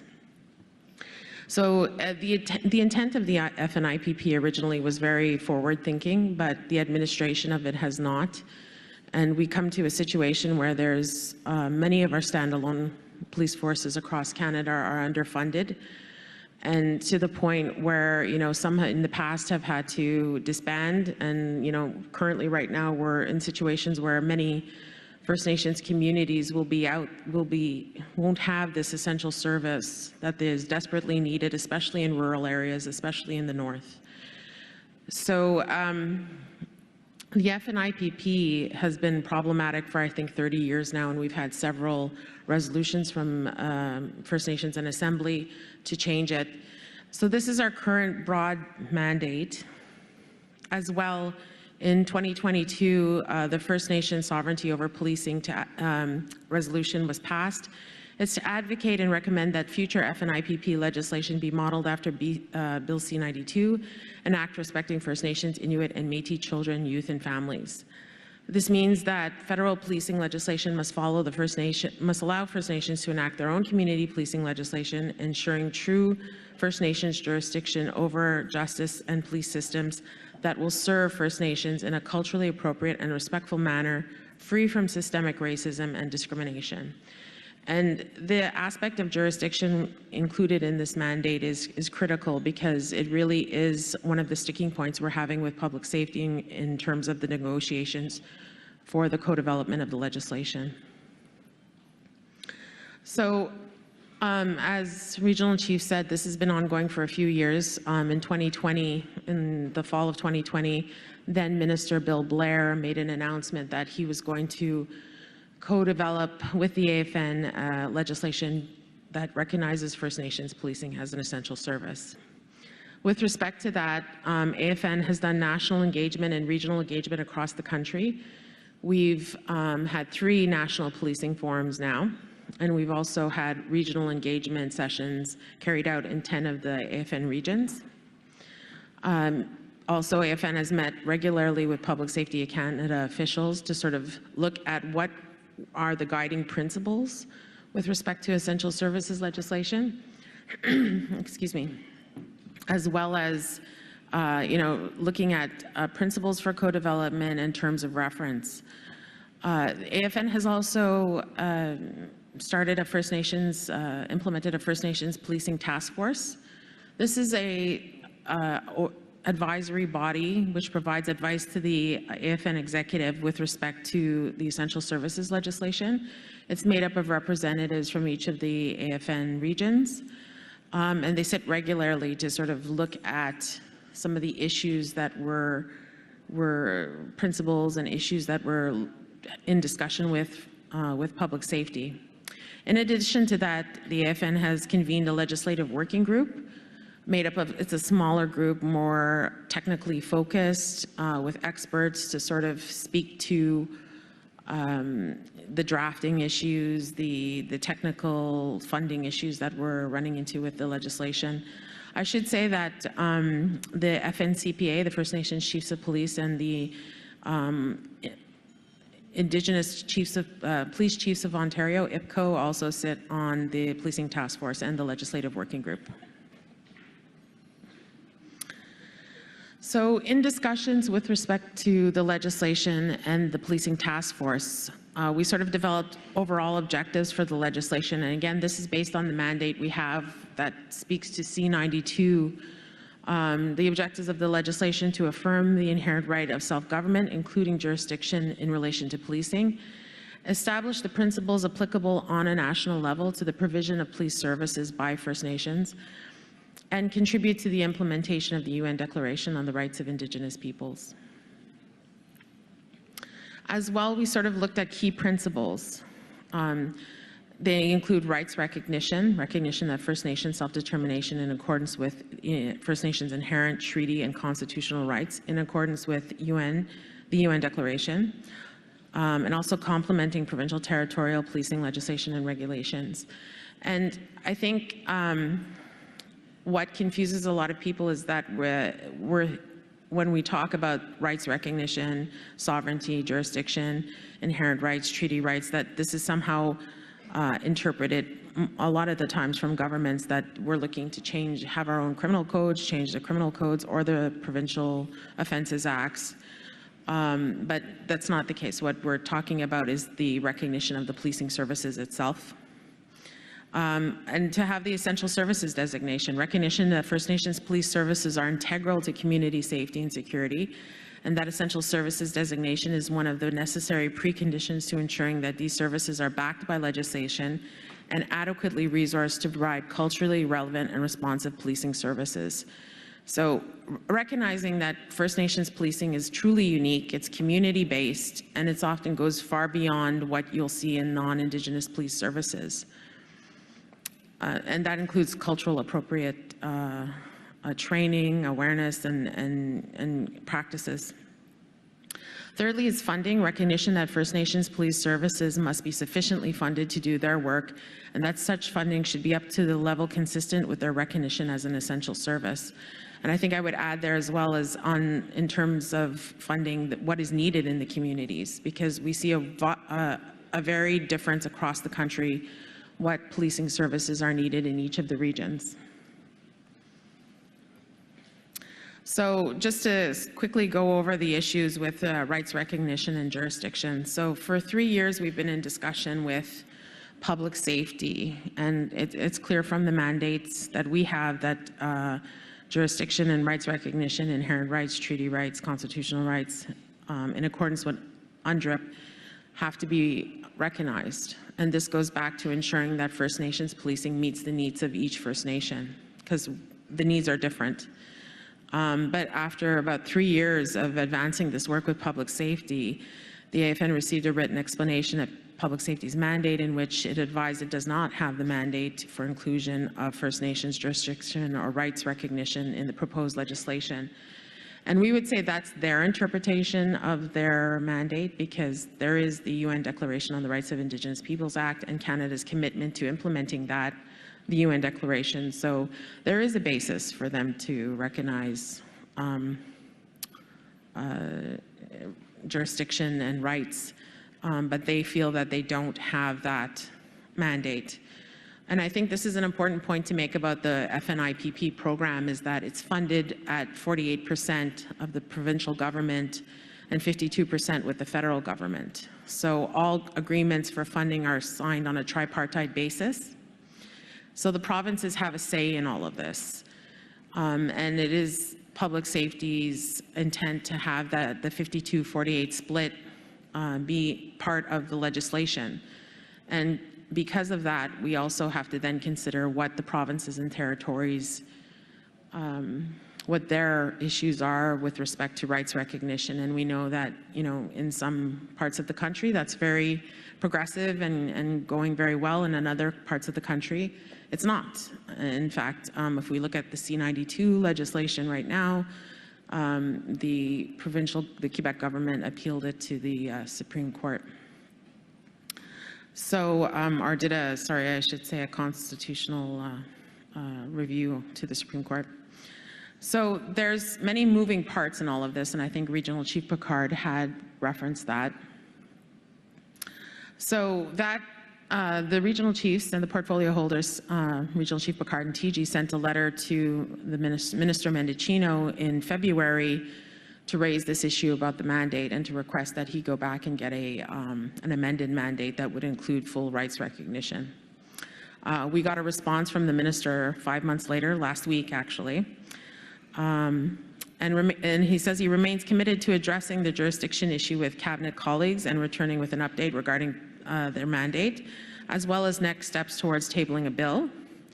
PSC remains equally prepared to explore and better understand how to advance the question of jurisdiction, while recognizing that First Nations policing and community safety needs will be will vary based on each First Nation, and that the province and territories must also engage given their shared responsibilities of the administration of justice.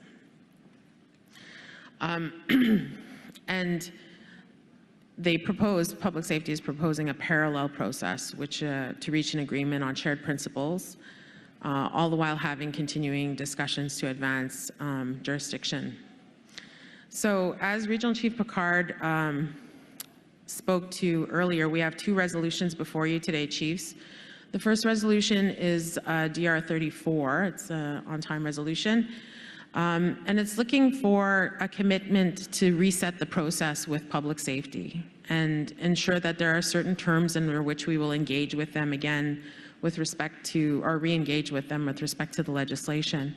And it includes a commitment to in-person meetings with public safety and the First Nations Policing Task Force, appointment of a public safety representative to act as an intermediary, agreed upon principles to include recognition of inherent treaty and constitutional rights in accordance with UNDRIP, clear timelines for introduction of a bill, inclusion of ISK, CERNA, and DOJ representatives in the co-development process, and inclusion of the public safety's federal and provincial territorial First Nations policing groups. So we want to be at the table with the provinces and the territories when they're talking about First Nations policing. Just to sort of add a complication to this as well, as I said, there's litigation issues ongoing with respect to First Nations policing that intersect with the work that we're doing. First is the Dominic CHRT complaint. So in that case, the tribunal found that Canada had demonstrated a pattern of conduct which puts First Nations community safety on the line and is in bad faith negotiation tactics, which are aimed at forcing First Nations to accept discriminatory, inadequate funding arrangements under the FNIPP. The Federal Court of Canada dismissed, so the Federal Court of Public Safety Canada did a judicial review of the decision to the Federal Court, and the Federal Court of Canada dismissed Canada's application for appeal. And Canada has filed a notice of appeal with the Federal Court of Appeal of that decision, of the Federal Court's decision, in March 2023. So Canada is actively in litigation, appealing the findings of its own human rights tribunal that they're discriminating against First Nations police services. In addition to that is the IPCO CHRC complaint. IPCO is the Indigenous Police Chiefs of Ontario. They filed a complaint in March 2023 with the Commission, and it was alleging that public safety engages in ongoing systemic discrimination perpetuated by the Government of Canada through its deliberate and willful underfunding and under-resourcing and of the safety of Indigenous communities through the FNIPP. And the complaint includes allegations against public safety for unconscionable bargaining tactics. Now that is being reviewed by the Commission, but there is a much more immediate issue which speaks to the emergency resolution that's going to go before you today, Chiefs. And that is the federal court motion. So there are 3 First Nations police services in Ontario right now, Anishinaabeg Police Services, Treaty 3 Police Services, and UCCM Police Services. They provide services for about 45 communities in Ontario and some in remote areas, northern areas. And they service about 30,000 plus First Nations people. And they have chosen not to sign their funding agreements because of the terms and conditions imposed by public safety, which have been found to be discriminatory. So they've been without funding since March 31st and are operating on a line of credit. So IPCO had filed a federal court motion, an emergency interlocutory injunction motion, to get the court to order public safety to fund those 3 First Nation police services and remove the discriminatory terms and conditions. So the motion was heard on June 14th, and last 2 weeks ago, June 30th, we got a decision from the federal court. AFN intervened in this case because of the work we're doing on the legislation. The Minister and Public Safety had indicated to the court that they were constrained by the they were constrained and had to apply discriminatory terms and conditions because of the legislation wasn't in place yet. So AFN intervened to provide the court with some understanding of the background of that. And the court was clear that public safety, you're not constrained by your own funding policies or ongoing process. In fact, it's a choice you're making to discriminatorily fund First Nations police services. And then the court was quite strong as well as saying that the public safety was not upholding the honor of the Crown and acting dishonorably. Rather, it was acting dishonorably in the renewal of funding agreements and of the 3 First Nations police services. And this was all weighing in IPCO's favor. So it was a very positive decision for IPCO. But again, there is a time period for public safety to be able to appeal that decision. If they do, this causes further delay, and for 3 First Nations who are operating on a line of credit. So we want to obviously urge public safety strongly to not appeal this decision, but also furthermore to stop applying discriminatory terms and conditions to all First Nations police services. It's not just these 3 services, but they're in dire straits right now. But it's all First Nations police services that they continue to apply these terms and conditions without a rational reason to do it. And they have consequences for a lot of First Nations who have to, right now, negotiate their funding. The tribunals, the courts have found these to be discriminatory. It's time for public safety to drop their terms and conditions. They have no rational reason to keep applying them. So that's my, my update, and I'll turn it over to Chief DeBassier.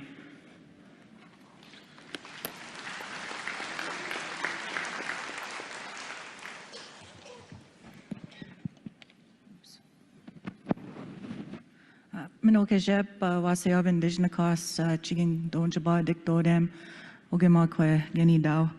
Minokejep agwet kinawea. I'd like to firstly acknowledge the pipe ceremony held this morning. And for those who weren't able to attend, don't worry. We prayed for you, and we prayed for your communities, and we prayed for all of your families. I'd like to acknowledge firstly the work advanced by many of our police services from coast to coast to coast. Many of us as leaders within our First Nation communities are often held to task by members of our community to ensure police services policing our communities are doing a good job. Unfortunately, for those of us involved in the First Nation policing program, that oftentimes is very difficult. So I'm from the Ontario region. I was appointed by my region to the First Nation Policing Task Force, and participating that led me to being a participant in the legislative working group. My community is one of 6 communities represented by the UCCM Tribal Police Service on Nidom Nising, and we were part of the IPCO Federal Court motion, as well as a Canadian Human Rights Tribunal applicant. So Treaty 3, Anishinaabe Police Service, and UCCM are First Nation police program services. Treaty 3 represents 23 nations, Anishinaabe Police Service represents 16 nations, and UCCM represents 6 nations. So why we filed a federal court motion was due to Canada stopping funds flowing to our police services as of March 31st of this year.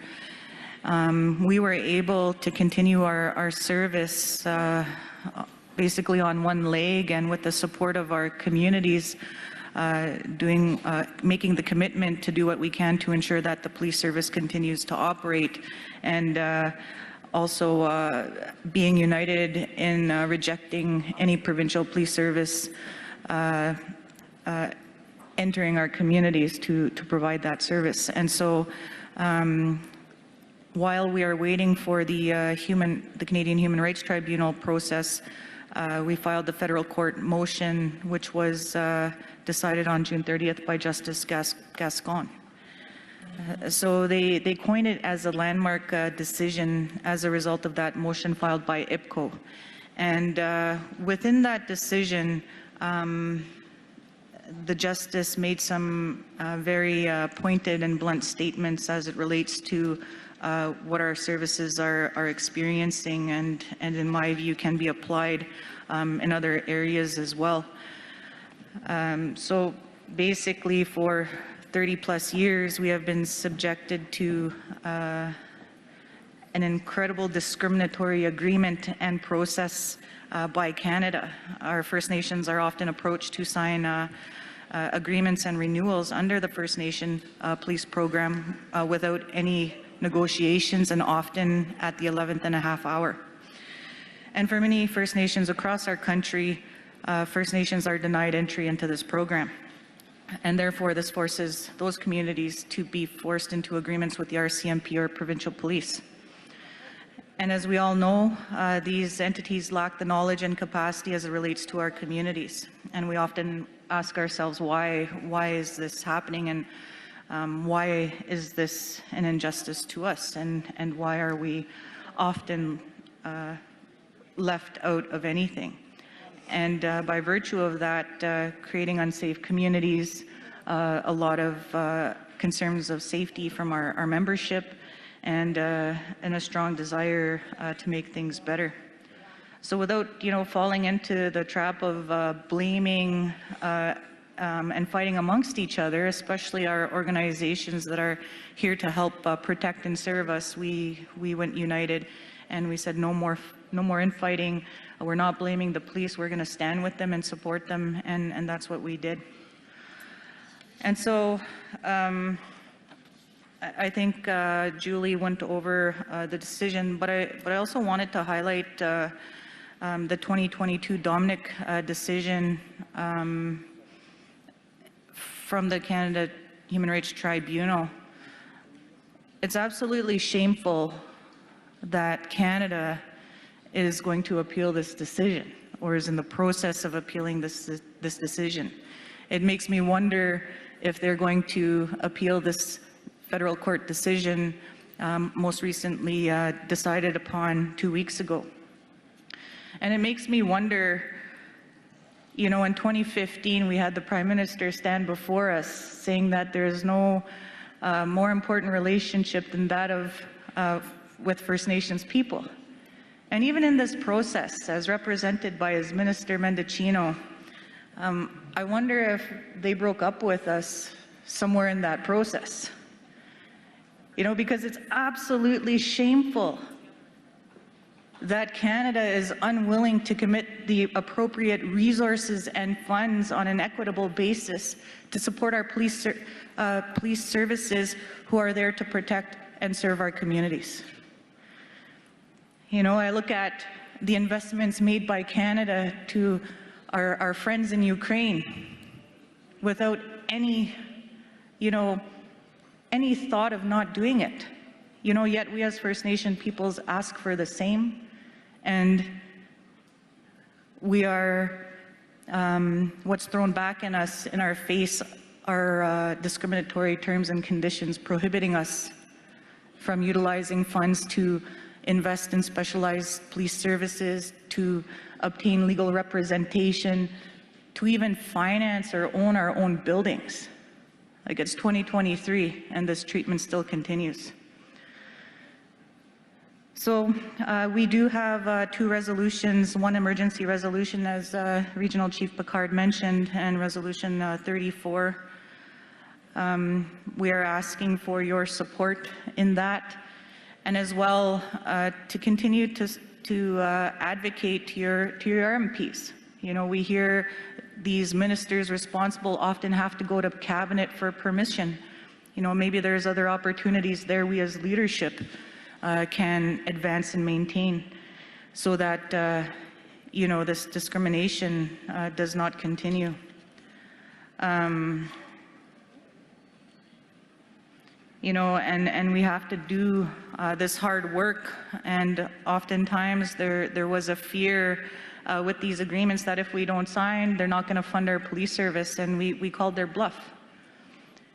And that's what we need to do. We need to not be fearful of standing up for what's right, standing up for what's just, and doing that with courage, bravery, and an honest heart. Because that's part of what we can do to help keep our communities safe. And all of us know that there's an increase of violence in our communities, my community as well, drug trafficking, human trafficking, shootings, death, murders, and we need to stand with our police services to support them, but also do our part. So I just like, this assembly to honor and acknowledge the work of all of our police services. And I would be remiss to not acknowledge our veterans. They've often been our leaders, protecting us in other ways, but similar to that of our police services. So, the men, the women, the officers, the civilians who all work their hardest under discriminatory regimes, I'd just like to acknowledge their work and say miigwech. Miigwech.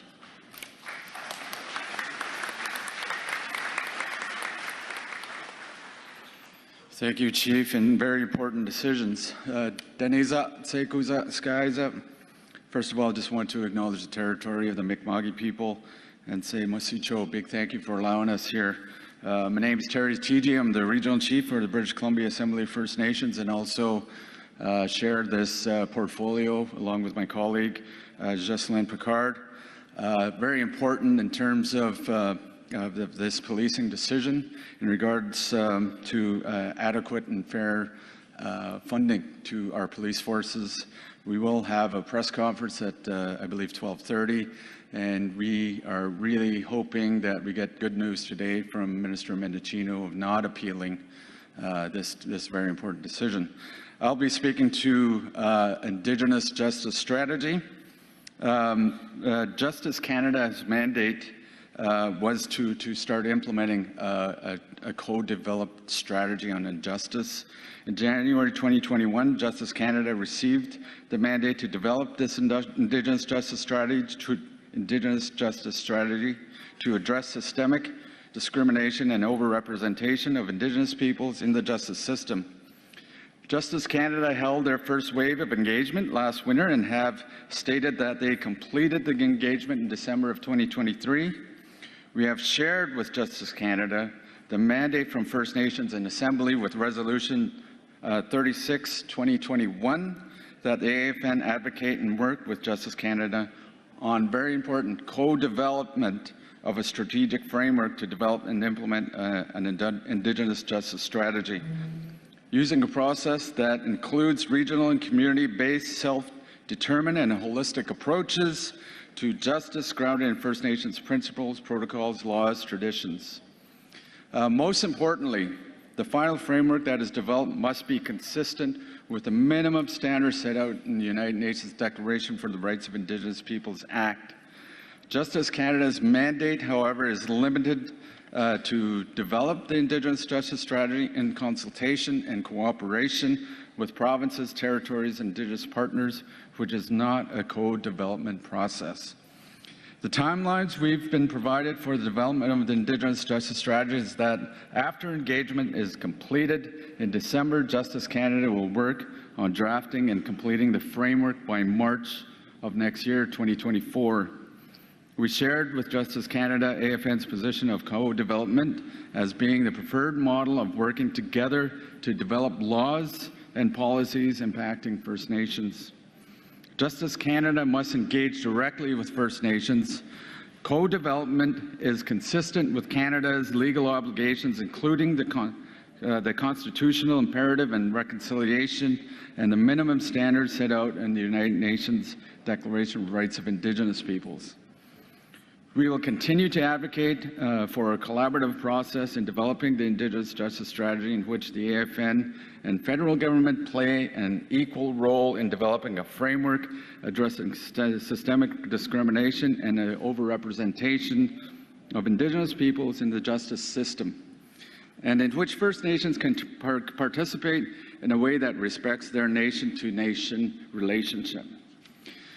This really comes to the point of the AFN and what we need to see from our regional chiefs and regional representation, turning to the work of creating Chiefs Committee on Justice. And this really follows up on the resolution This is beginning right now, and we encourage the regional chiefs to make their appointments to the Chiefs Committee on Justice quickly, as the timeline to carry out the work on the Indigenous Justice Strategy is approaching a critical point. So really important for the regional chiefs to have appointments on this Chiefs Committee. We'll be hosting the inaugural meeting of the Chiefs Committee on Justice in British Columbia in September, and during that meeting we will discuss advocacy strategies and engagement going forward. We commit to providing an update on this issue at the next Special Chiefs Assembly, in addition to engagement we'll carry out this fall. That being said, in British Columbia we do have a process. I mean, we do have a BC First Nations Justice Strategy, and as part of that, it really came from the BC First Nations Justice Council, and who will be presenting reflecting on that is the chair for the BC First Nations Justice Council is Corey Wilson. We also want to acknowledge Chief Lydia Whitson, who's on the board as well, President Jude Sayers, as well as Boyd Peters and Rosalie Yazzie, who is on the BC First Nations Justice Council. And I call upon Corey to present on the Indigenous Justice Strategy. Thank you all. Masi. Thank you. Gila Kasla, Dwagugugime, Nuamus Corey Wilson, Pudli, Guayu Clan, Muskamak Zawatinuk, E Glu Liquitak. I'm very grateful to be here, and I'd like to acknowledge Boyd Peters, who's also in the room, who's on our Justice Council as well. And very grateful, and thank you to the Mi'kmaq for allowing us to be on your territory. So I just want to make a few comments about the National Justice Strategy. The National Indigenous Justice Strategy must absolutely be tied to legislation. As been mentioned, we've seen all previous speakers talk about the imperative of that, and it must include amendments to the Criminal Code, to the Youth Justice Act, to the RCMP Act, and to essentially any act that continues to oppress our people and ensure that our Indigenous people are at the negative end of every socioeconomic indicator. We all know the statistics. We all know the gaps and the gaps in services that exist because we don't work across jurisdictions and because we don't work across provinces and we don't work across territories. And significant efforts must be put in to ensure that we have interjurisdictional work and regional cooperation to ensure that the national strategy reflects shared priorities that we all have as Indigenous people. We know that we have different ways that our culture presents itself, comes out, different languages, different culture, but the reality is we all want our people out of this system, and we all want our people to be self-determining. So we must come together with those shared priorities and ensure that Canada is clearly understands what those priorities are for us. And regardless of where our people live, they must be provided with equal access to justice and the same legal supports and services that they are entitled to as people, as individuals, also that's culturally specific to them and to their community. We recommend that the interim national chief and the regional chiefs come together with us to hold a forum to ensure that we set the agenda and we set the priority and the timeline for the implementation of the National Indigenous Justice Strategy. We know what works for us. We know what is best for us. We need to come together and let the rest know that. I'd like to acknowledge as well at the BC First Nations Justice Council, we are in a very unique position. We are the only province that has a justice strategy. We're the only province that has DRIPA. We are also the only province that has a First Nations Indigenous Secretariat that works within the ministry to advance the strategy. We recognize our unique and privileged position, but it's a position that we are willing to share and willing to work with. There's no need to reinvent the wheel here. I met with the interim national chief yesterday and members of the Atlantic Caucus. We are here to help and to support and to do whatever is necessary to ensure that we can all work together. And we hold our hands up to all of you and all of the nations that have been working tremendously hard to ensure that they're enacting justice in their own way, and they are implementing self-determination according to their own laws and their own views and the wishes of their ancestors and their knowledge keepers as they work to rebuild their own justice systems as well. We know that this work is very difficult work, and it requires us to move out from under the Indian Act. It requires us to move towards self-determination, to exercise our inherent rights to jurisdiction. And we know often that's where we get hung up, whether we're talking with the province or the territory or a company or an organization, on what exactly that means. Remember, and we've heard it here earlier, we know what that means. We know what the inherent right to jurisdiction and to sovereignty and self-determination means for us, and we need to act that way. The National Indigenous Justice Strategy must explicitly include recognition of First Nations legal jurisdiction. You're well aware of Section 5 in the UN Declaration Act. Canada must include us, must talk to us, must remove barriers that are systemic and discriminatory against Indigenous people. We have to do this differently, and it has to be Indigenous-led. The BC First Nations Justice Strategy, as it was mentioned, resulted from many years of hard work of First Nations in British Columbia, again acknowledging with the support of a province as well. We know, and I saw in the Atlantic Caucus yesterday, not all provinces are as supportive as British Columbia has been. So how do we help and support each other to ensure that all provinces have the same level of support that we deserve, and our children deserve, and our family and communities deserve. And the BC First Nations Justice Strategy is years of work on behalf of the BC First Nations, and it's a grassroots document that has been guided by our cultural teachers, and our knowledge keepers have led us to this work. It has 25 strategies and 43 lines of action. Again, all of this we're happy to share and happy to support and happy to ensure that we leverage this work and we do it together and we don't reinvent the wheel. We do feel that the National Indigenous Justice Strategy must have two tracks. It must have the track of removing the barriers and the discrimination that we see in the criminal justice system, but at the same time, the second track must support the revitalization and the implementation of our own traditions and our own systems of justice. Those two tracks must be foundational to the National Indigenous Justice Strategy, and we also must move forward in implementing this strategy, implementing provincial or territorial justice strategies as well, that are grounded in truth, grounded in authenticity, that truly lead to systemic action and change. There is no more time to talk, as we saw. Somebody mentioned somebody broke up with us. I don't know. I think we all feel broken up with the government, but there must be systemic change. There's no more time for talking. We must move towards systemic action. And at the BC First Nations Justice Council, we are open to working with anyone to ensure that our National Indigenous Justice Strategy is a strategy that includes all of us, includes all of our values, all of our cultural ways and teachings, and ensures that every single one of our children lives in a world that is better and supportive of them and their self-determination. Gila Kasla, and thank you for listening. Thank you.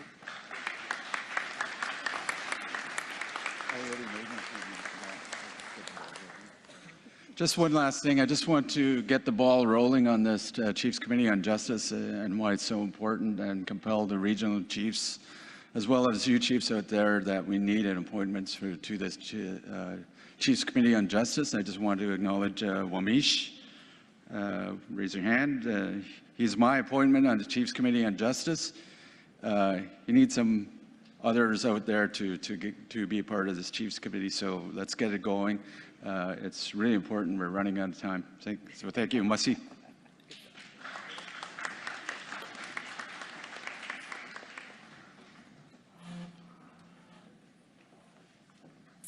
Well, thank you all for the update on the policing services in our First Nations, but also to the justice strategy that is well needed for all of our regions. A little announcement. I think somebody got overly excited for axe throwing and blocked some traffic in front of the hotel. So if that's you, you better move your vehicle, because other people want to park there too. Anyways, we're going to switch and transition into a really hard topic. And so prepare yourselves. But I do want to pass the floor over to my co-chair, Weena.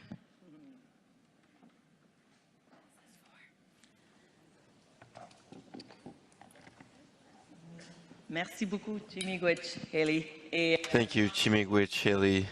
Thank you to all the panelists who presented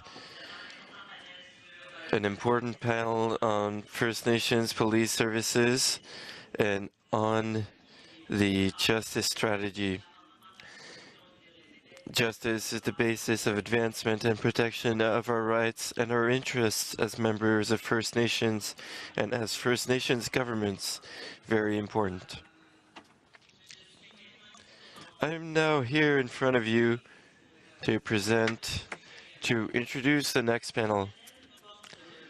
This panel touches on the summary of the Resolution 13/2020 report, which is to say becoming a model of eradicating harassment and gender-based discrimination within the AFN. The guests are already on the stage. I wanted to avoid an Anglicism, but it's a word everyone understands. Before this, I would like to open with a few important preliminary remarks. In the report that will be presented, you will hear propositions, statements, information that can trigger some certain emotions, some of which are more difficult than others. That is quite possible. These are things that can be difficult to listen to. So this is why we have the mental health support team at your disposal. The team is right here to my left or to your right. This is the mental health support team led by Tristan Monag, who is team leader and who carried out a smudge earlier on the stage and in the room. It's Tristan over there with his team. They're in person. If you're here in person, they're there for you. And I asked for a slide to be shown on the screen. If you want, you can take a photo because there is a toll-free line. Their number is up on the screen. The Hope for Wellness helpline, 1-855-242-3310, and there are other support lines that are mentioned. Also, in room 505, which is the mental health support room, that room is available to you if you wish to receive mental health support.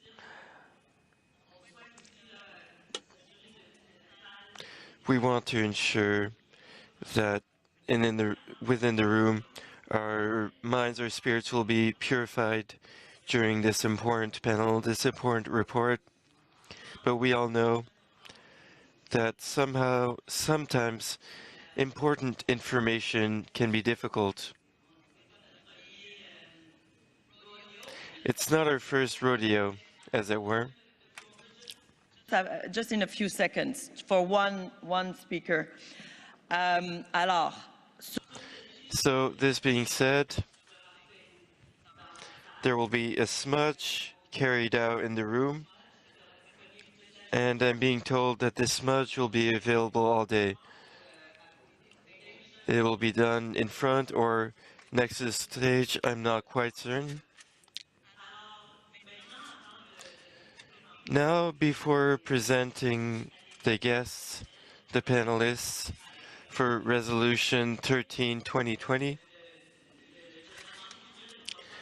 I will open mic number 3 for up to 3 minutes, and it's the only speaker I will accept on this microphone.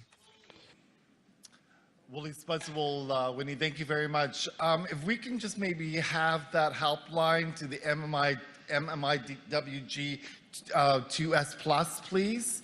Maybe have that incorporated there so that we assure that our two-spirited people are recognized and that there's a support line for that. As we know, of course, that is a crisis across our Turtle Island, and we want to ensure that our two-spirited people are considered and that they have a helpline to reach out to. Willie Wynn. Thank you very, yes. Thank you very much, Miigwech, Chief. Honestly, they provide, I don't want to justify myself, but I'm going to do that. When you start a sentence saying, I'm not going to do that, you're doing that, actually. So I'm going to just say that I just asked for a slide to be put up on the screen, and the team just did that very, very quickly. But we take your note, and it's very important. Thank you so much to have taken the time to come and say it to the Assembly. If you need that number, maybe we can come back later or have this up on the screen a bit later, or you can just go and ask the team over there. Alors, So, I would now like to present the panelists that will explain the work that has been done on Resolution 13-2020. Dr. Gwendolyn Point, who will be with us, Debbie Hoffman, and Amanda Barnaby Lehoux.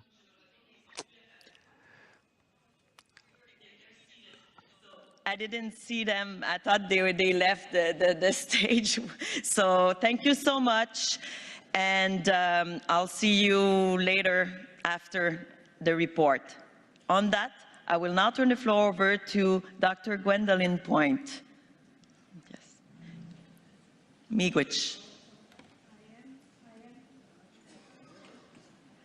Are you going to do the presentation there? I'm going to start. Okay. And I'm going to ask technician if you can please, when Dr. Point will come back to her seat, to please put her microphone or open her microphone, please. Thank you so much. Okay. Might be taller.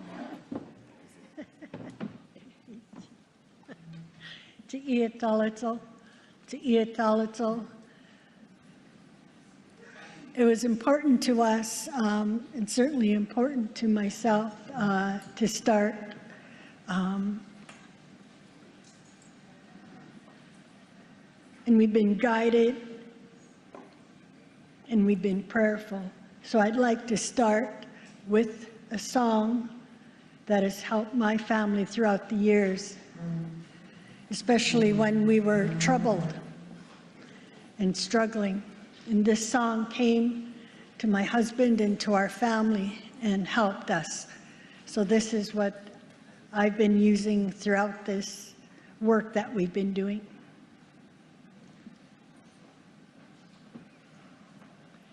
Ya, ya, ya, ya, ya, de, ya, na, ya, de, ya, na, ya, we, na. Ya, ya, ya, ya, ya, de, ya, na, ya, de, ya, na, ya, we, na, ya, we, da, ya, we, da, we, na, ya, we, da, we, na, we, ya, we, na. Ya weda, ya weda, we na, we ya ya we na, ya weda, ya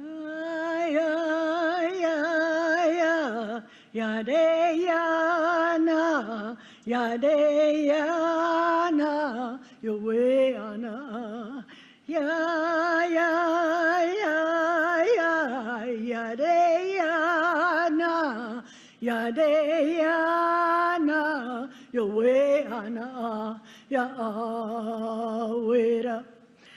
we, da, we, na, ya wera wea, wea, wea, wea, ya wea na, ya wera, ya wera wena, wea, wea, wea, ya wea na, ya wera. Te ia tau to hai tipsy.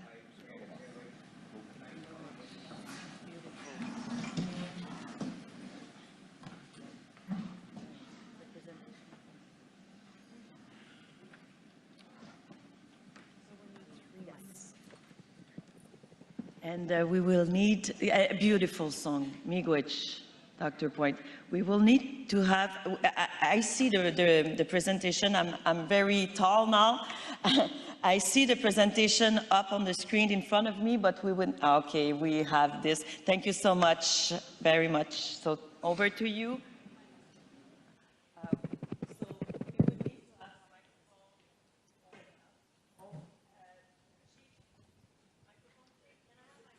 Activated, please. Okay, thank you.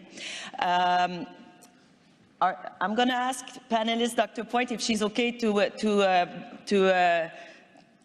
give 3 minutes to Chief at the microphone. It was not planned like this. It's up to the panel. We would just. Okay. So Chief Kopenas? Yeah. I'm sorry, I mispronounced your name, and you're my friend. And it's okay. I'm sorry.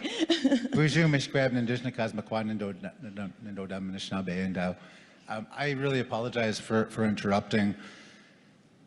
You know, I just heard the 3 minutes, please, up on the screen. Sorry, can I so our youth from Onigaming are hoping to have the 3 minutes. And I saw the Hope for Wellness line. We just suffered another young suicide back at home.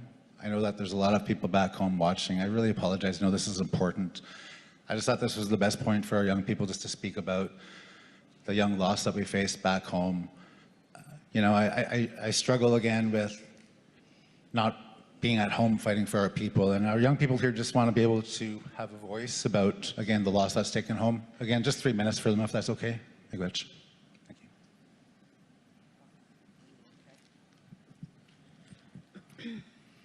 Oh no. Bonjour. My name is Clarissa Kelly. I'm the Mental Health Crisis Coordinator for Ojibways of Onigaming First Nation, Treaty 3 territory.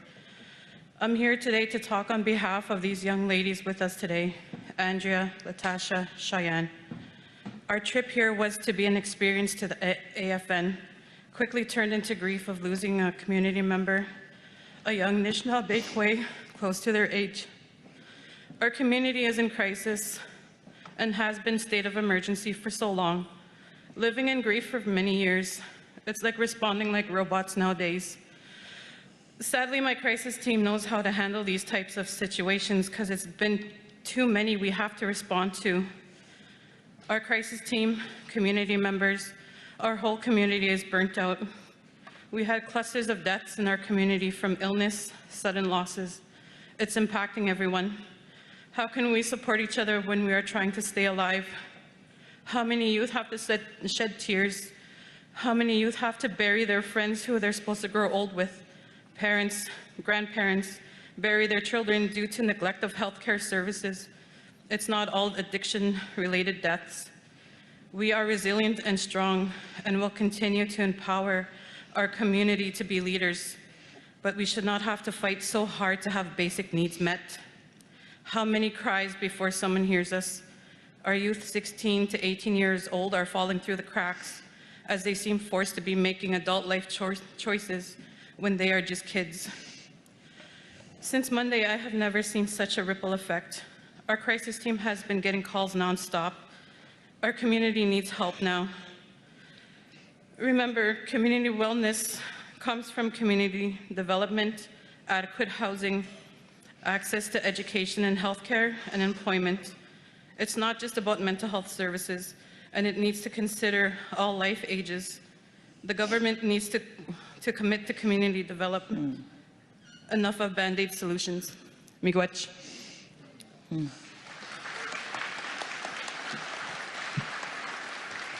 Miigwech to the chiefs for your time. Again, we're begging for help.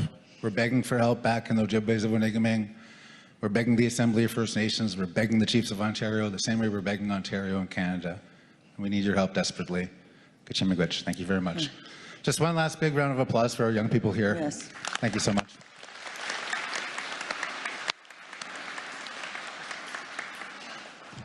Miigwech. Thank you. On this, I'm going to turn the floor over to our panelists, and I'm going to ask for a technician, if you can please activate the microphones up on the stage. Thank you. It's not activated at the moment. Maybe it's one at a time, so we'll start with the first nearby regional chief TG. I'm good. Well, good morning. Bonjour. Acting National Chief, Regional Chiefs, Chiefs, Veterans, Knowledge Keepers, AFN staff, attendees both online and in person. We are proud to present the findings and recommendations of the review we've conducted over the past many months here in Mi'kma'ki today. We would ask that all questions and comments be saved for the end of the presentation.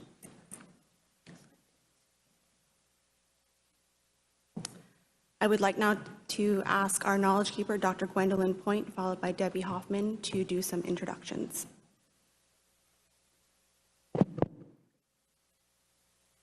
To our AFN Acting National Chief, to our regional chiefs, knowledge keepers, veterans, and AFN staff, support staff, to our chairs, taking care of us today. Swea and Shashkawatakomo to Squee, to Lee Telqua Skelkale, Kasta Stalo Nation. My traditional name is Shashkawat, and I'm from the Skelkale First Nation located in our Stalo Nation territory. I am one of the BC AFN Knowledge Keepers and the co-chair for the AFN Knowledge Keepers Council.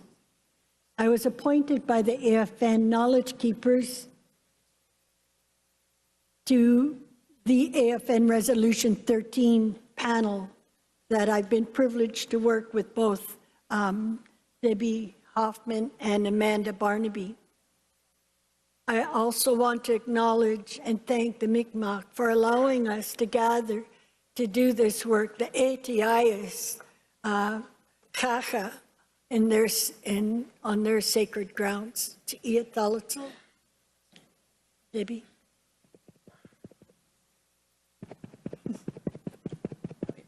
Hello. Yeah. My name is Debbie Hoffman, and Tansi. I'm a Métis Algonquin, originally from the Ottawa Valley, and I lived in the Yukon for 22 years. I moved back to Southern Ontario 7 years ago. It is an honor to have been appointed to this panel by the AFN Women's Council, and they appointed me in February of 2022 to do this very important work. And it has been my privilege to work with my fellow panelists, Dr. Point and Amanda Barnaby. Marseille. Good morning once again. I'm Amanda Barnaby Lahu. I'm a Mi'kmaq from the First Nation of Listugush and Gespegawagi. I was appointed to the Resolution 13 panel by the Youth Council. I studied and practiced law, however, many years ago, I chose to leave practice. Prior to joining the panel, I had worked in consultation and accommodation. It has been an honor to be a member of this panel and to be trusted by all of those who came forward with their lived experiences. I would like to now ask our support team to come to the front of the stage so that they can be identified.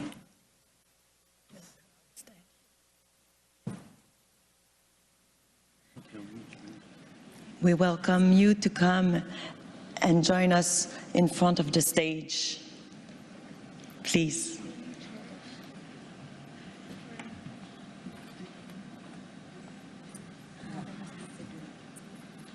And I'll also ask Chief Leroy Denny from Eskasoni First Nation to speak a little bit about the team that's been assembled here to provide support as a result of the presentation and the topics covered. Walalio. Chief Leroy Denny here. I'm the interim chief for Nova Scotia.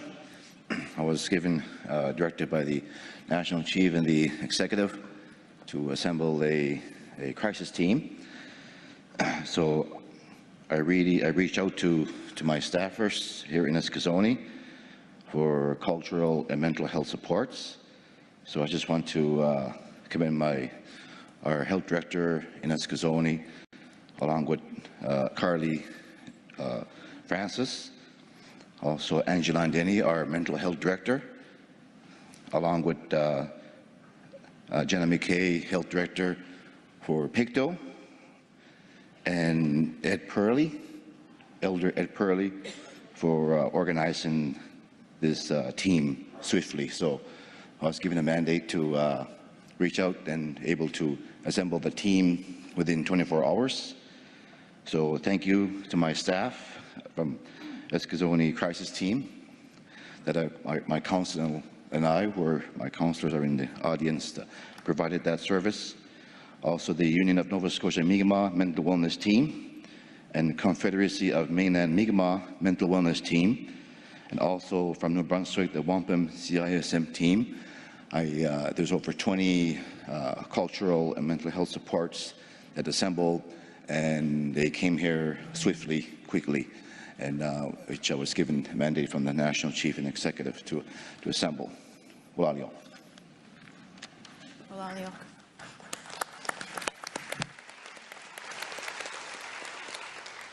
A big thank you to everyone who has come together to offer support.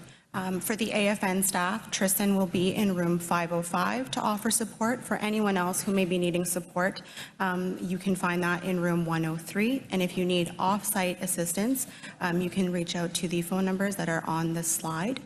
And feel free to step away from this presentation at any time in order to keep yourself feeling safe.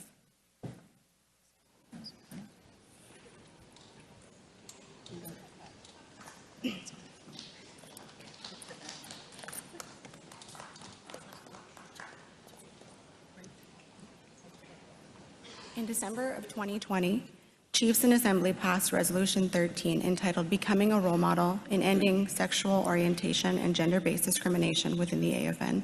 This resolution called for an independent, fair, and impartial investigative review of the AFN to end sexual orientation and gender-based discrimination, as well as all other forms of violence, including sexualized violence, lateral violence, bullying, and cyberbullying within the AFN, with the aim of the AFN becoming a role model.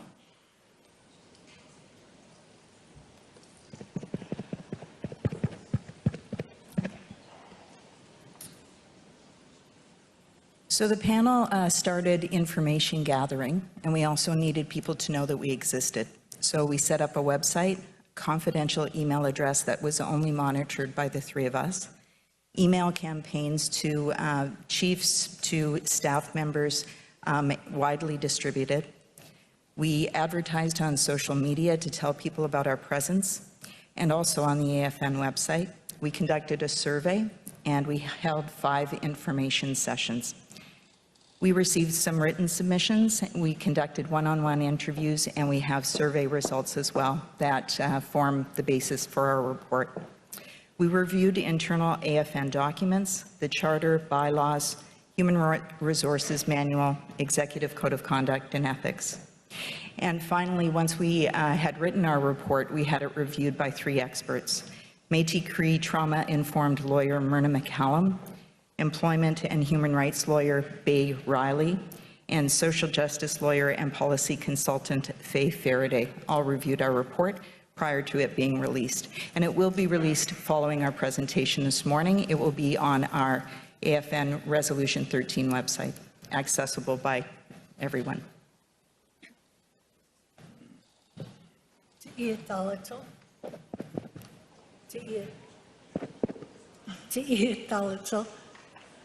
Our guiding principles to do this work. We spent time with our AFN Knowledge Keepers Council, as well as following the 7 teachings that helped the panel to do our work. We say to Shkwalawan to do this work in a good way. And those 7 teachings, I looked up at different nations, and I know for our own Stalo territory as well, there was different variations, but the most common themes included that love, wisdom, respect, humility, courage, honesty, and truth. And those principles guided us throughout our work that we've done. The AFN Knowledge Keepers shared with us, and we wanted to share some of their words and quoted some of the Knowledge Keepers. They shared that the younger ones are watching and learning. And if things don't change, this kind of behavior will keep happening. Leadership needs to put a stop to it. They also shared that there are a lot of youth, and we need to make a clear path with them.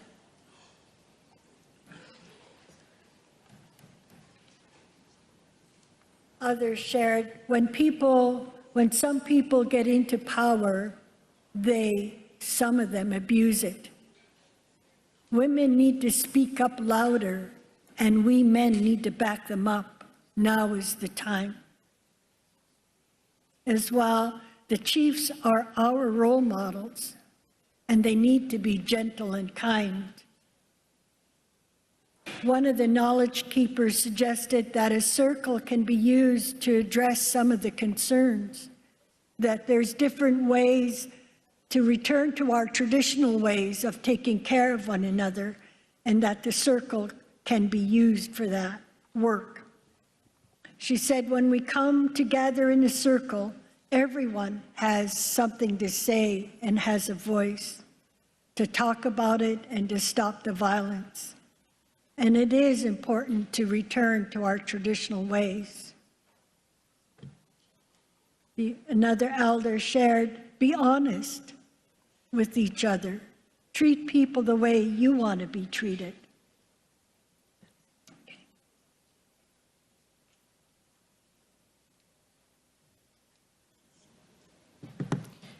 So many of the behaviors described to the panel stem from, and we all know this, trauma. The trauma of residential schools, the 60s scoop, forced assimilation, sexual abuse, and the cultural genocide perpetrated on Indigenous peoples for generations in Canada. And that has resulted in a legacy of violent, abusive, discriminatory, bullying, and sexualized behaviors. Researchers have noted, quote, the colonial trauma endured by Indigenous peoples can be described as complex, continuous, collective, and cumulative, with the resulting transmission of compounded trauma across generations. Colonial trauma has created a wound that will continue to bleed until it is healed, and it will do so intergenerationally. The elders have also said to us, quote, we cannot change what we do not acknowledge. And renowned trauma specialist Gabor Mate says this about those who have experienced and those who have used violence and abuse. Quote, what happened is not your fault, but healing is your responsibility.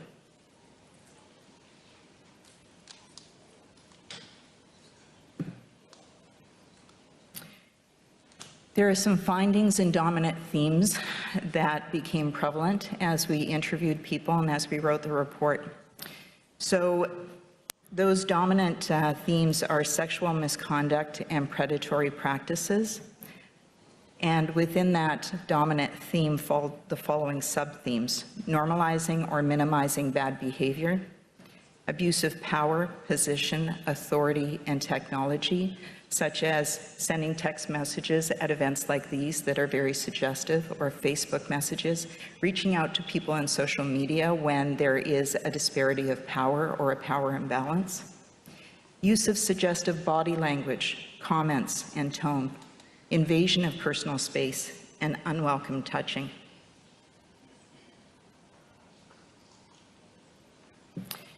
Another dominant theme was harassment and discrimination.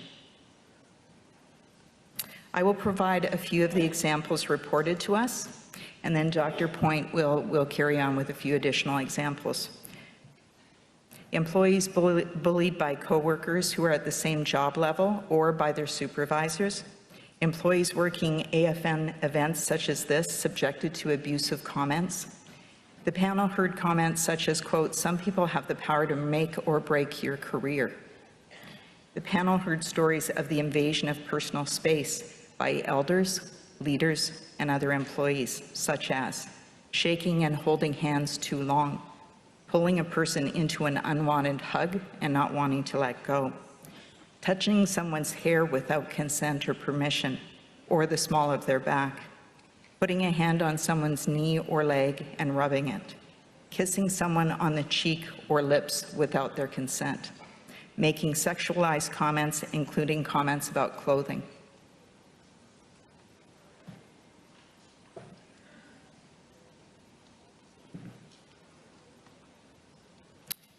So, coming from that, a lot of people spoke to us about a demoralized work culture, because that's the environment that they find themselves working within an organization that many have wanted to work for, and they've strived for that during their careers. The experiences that underlie the information provided to us have led to a demoralized work culture where there is fear of reprisal, feeling unsafe at your workplace, even outside if there are events you attend and then there is socializing afterwards, lack of confidence in leadership, lack of effective training, lack of an independent reporting or complaint process, and then also we heard about breach of confidentiality when people do come forward, and so they don't feel safe as a result of that. Now, Dr. Point is going to provide a few additional examples. And some of the examples that were shared from female interviewees shared how their personal boundaries are routinely violated by male employees, some elders, some knowledge keepers, and/or some chiefs.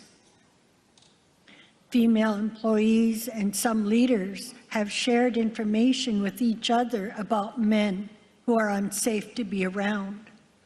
And some of our leaders encouraged female employees to steer clear of some men, trying to keep them safe. Sexual harassment, bullying, lateral violence, viewed by many, are told that that's normal, or to ignore it and saying that's just how things are. Gaslighting happens, and individuals are told you're overreacting, and the severity of the bad behavior is downplayed. And I know one of the interviews shared that she didn't even understand what was happening to her until she heard the term and understood what gaslighting meant.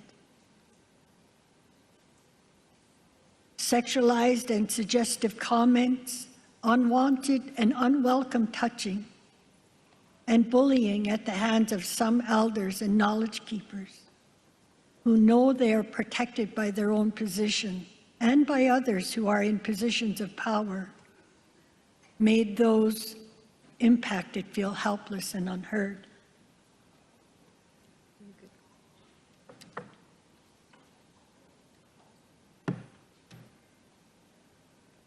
So we will provide you with an overview of the panel's recommendations, and this is only an overview. The report itself is 42 pages of substance, and then there are appendices, including the resolution itself, and a greater list of recommendations with short, mid, and long-term timelines attached to them.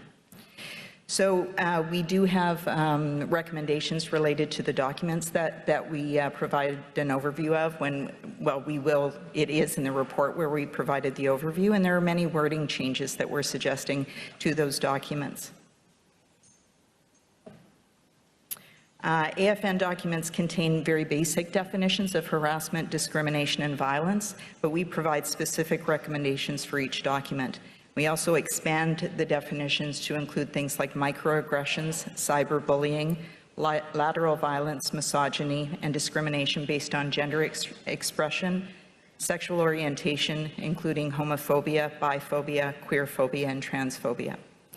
The definition of sexual harassment in the documents is limited to actions and words that carry a connotation of being sexually suggestive. However, sexual harassment is much broader than comments that are sexually suggestive. It also includes comments about someone's sexual orientation or gender expression, which must be included within the definitions in the AFN documents. We recommend that the AFN have a threat of harm plan, both for those who work remotely and those who work in person. The purpose of the plan is to have a policy to be implemented when responding to workplace violence, bullying, and discrimination in all of its forms, in the same way that an organization would have a policy to implement when responding to a bomb threat. It should be something that's known, written down, and accessible. Training is also very important. It's key. It is something we heard over and over and over again from people responding to our requests that they contact us. So the expansion of both onboarding and mandatory annual trainings to include anti-discrimination and harassment, equity, diversity, and inclusion, cultural humility, emotional intelligence, and building resilience.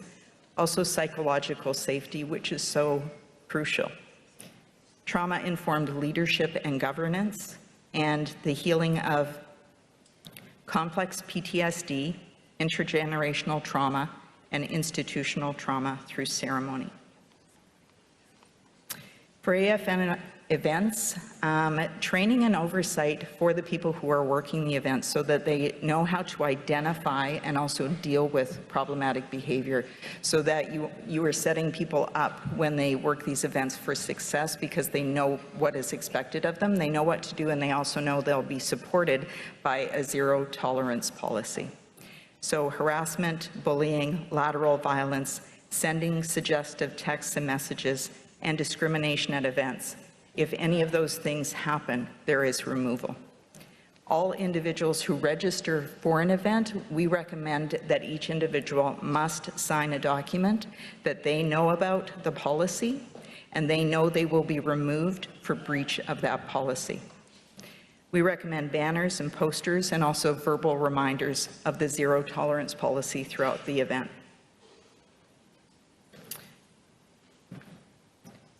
So many people who came forward, and unfortunately a lot of people came forward, but they didn't feel comfortable then going on to have an interview with us, and that was telling.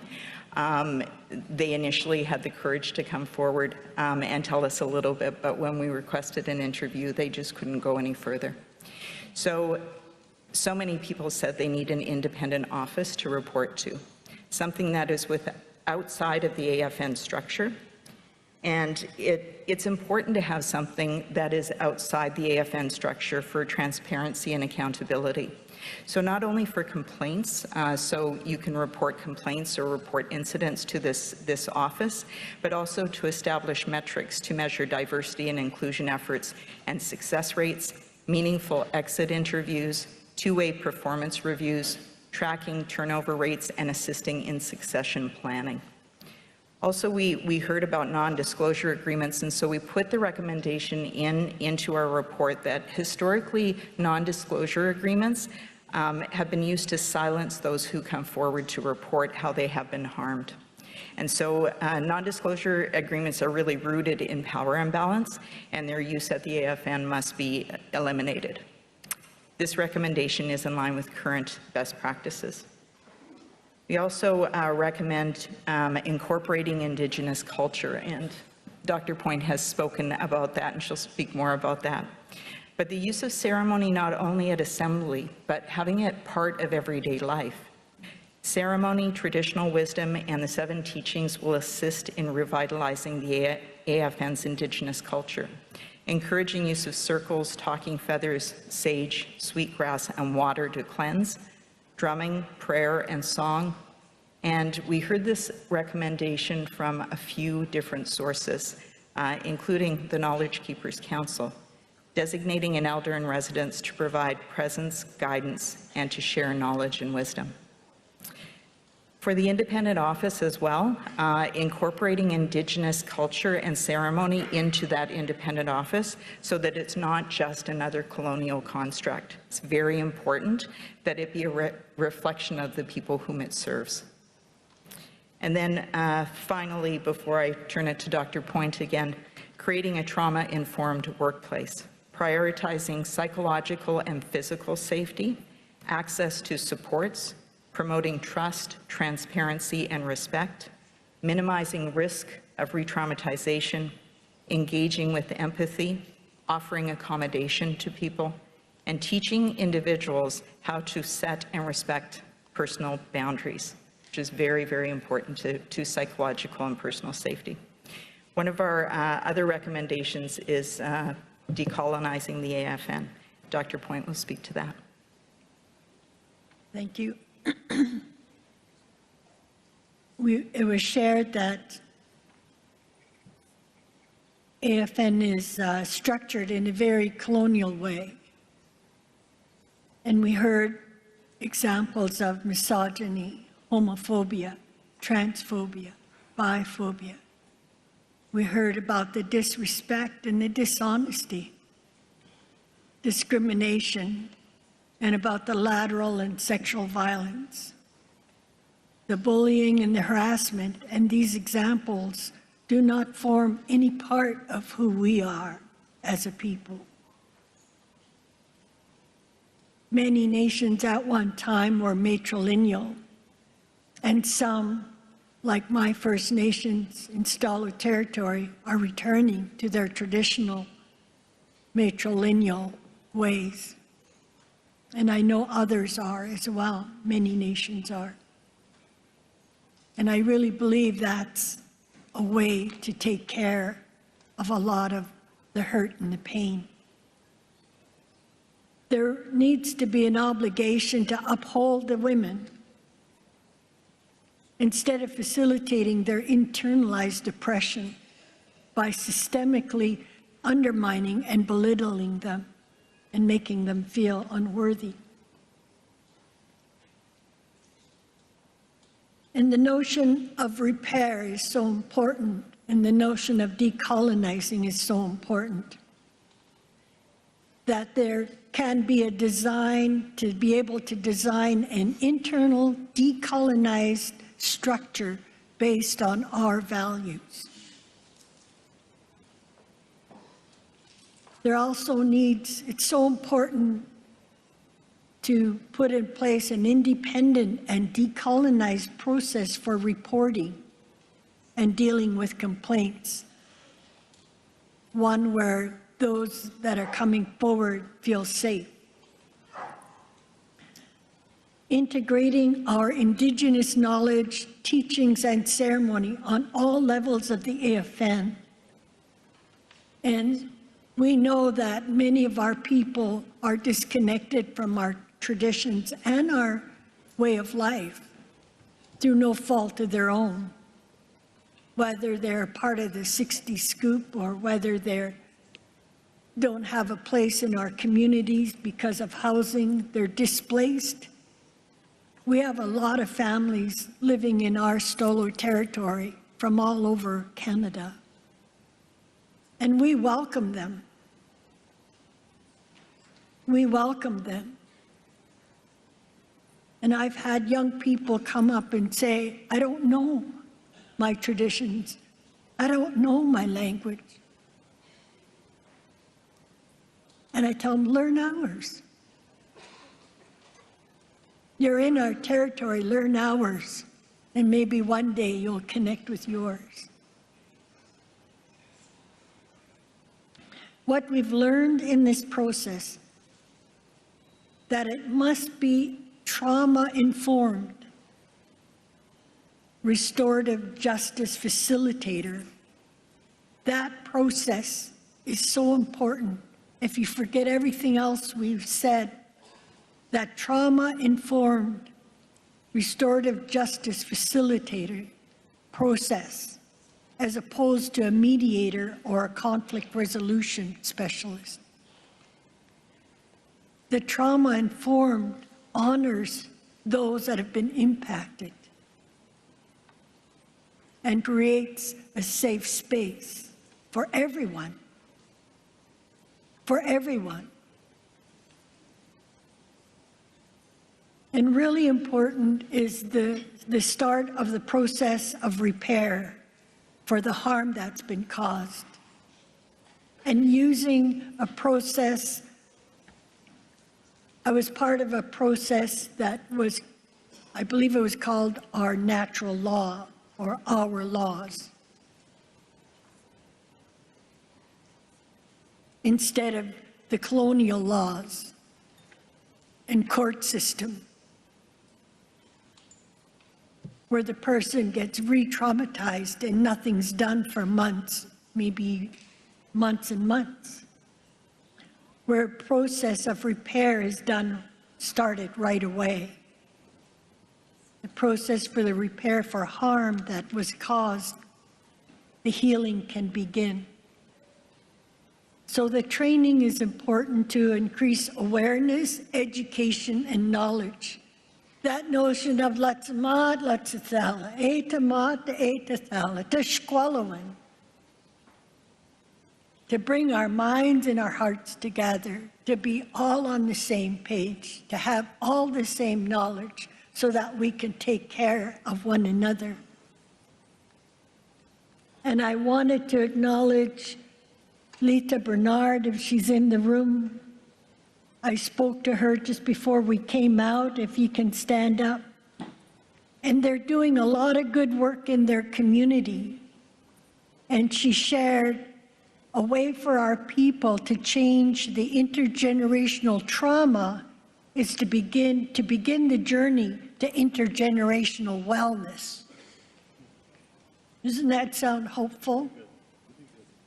And it starts with connecting with our traditions and our Creator. So I thank you for sharing that, and I know that it's that kind of work that we need to have throughout our communities and throughout our nations and throughout our agencies like AFN. So Ti'italitol for listening to us, and Ti'italitol to our AFN chiefs for this resolution. I know it's not easy to hear our reality, and I tell that to people. We're the ones that can change it. So I thank our leadership for their insight, for their courage to bring this forward and to begin to do the work. I'll turn it back to my colleague, Amanda.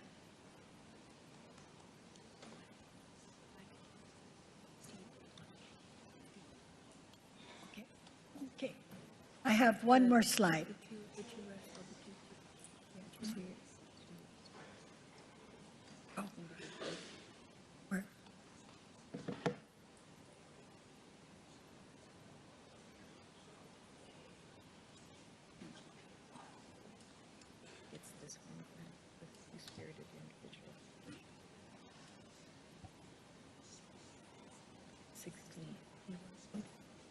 Do you want me to? Yeah, I can find it. Okay. Part of decolonizing the AFN is two-spirited individuals have been traditionally honored, and they have been held in high regard in their Indigenous communities as healers, visionaries, and leaders. And colonization and attendance at residential school has led to the forced imposition of heteronormative roles onto Indigenous children, resulting in a loss of our two-spirited people and their honored status within the community. For the AFN to become a role model, as the resolution calls for, in bringing about meaningful systemic change, it must start asking, how do our policies and procedures distance us from our traditional knowledge and perpetuate colonial ideals? Returning to the 7 teachings that Dr. Point mentioned of love, wisdom, respect, humility, courage, honesty, and truth is part of that, and also incorporating ceremony. We have a lot more to say about that in our report itself, but this morning we're simply providing an overview.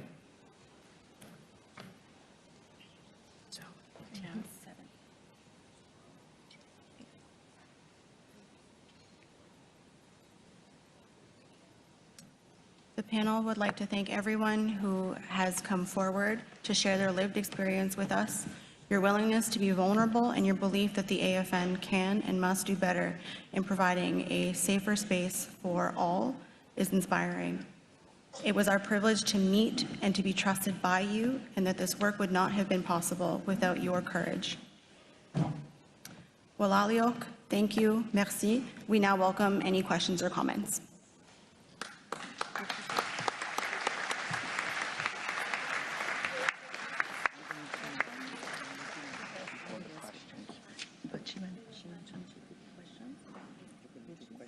Discussion, but I want to say something before we start doing that. Okay. Okay. Okay. Okay.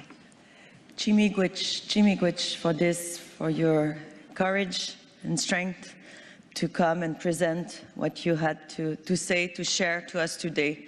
Miigwech. On that, I'm going to turn the floor over to Interim National Chief, Joanna Bernard, for some remarks, words, and then I'll come back and we'll go to the microphones for, we'll have 10 minutes maximum questions and answer period. So over to you, National Chief. Sorry.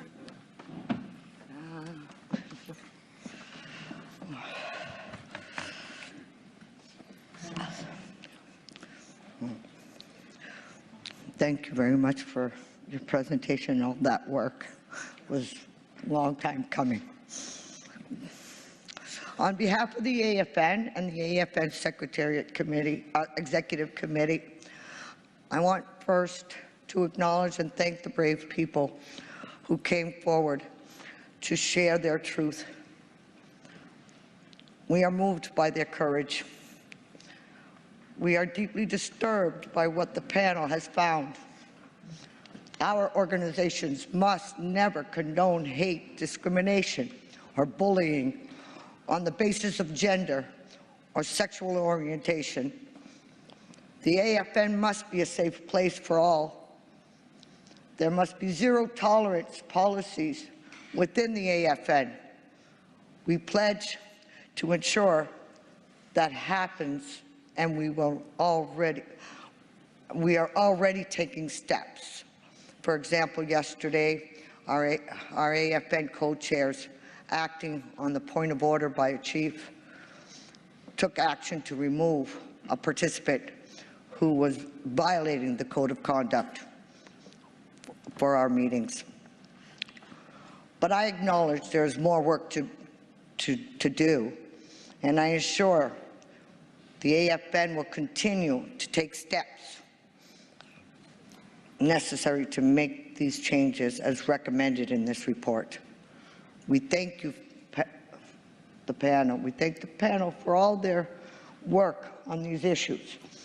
Their findings and recommendations are a critical step to the process of healing. We will act on what's been recommended. I ask the Creator to watch over the brave people who came forward in this process, to help guide those who need healing, and to support all the work together to make a better future for our people. Thank you. Waliwan, Malalan, Merci.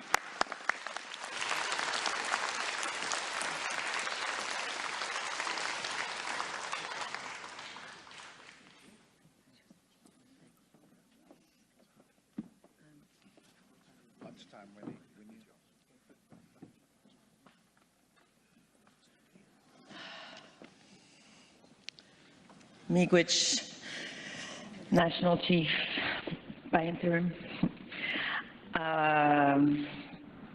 Yep. So on that, I won't add anything. There's nothing to add, I think.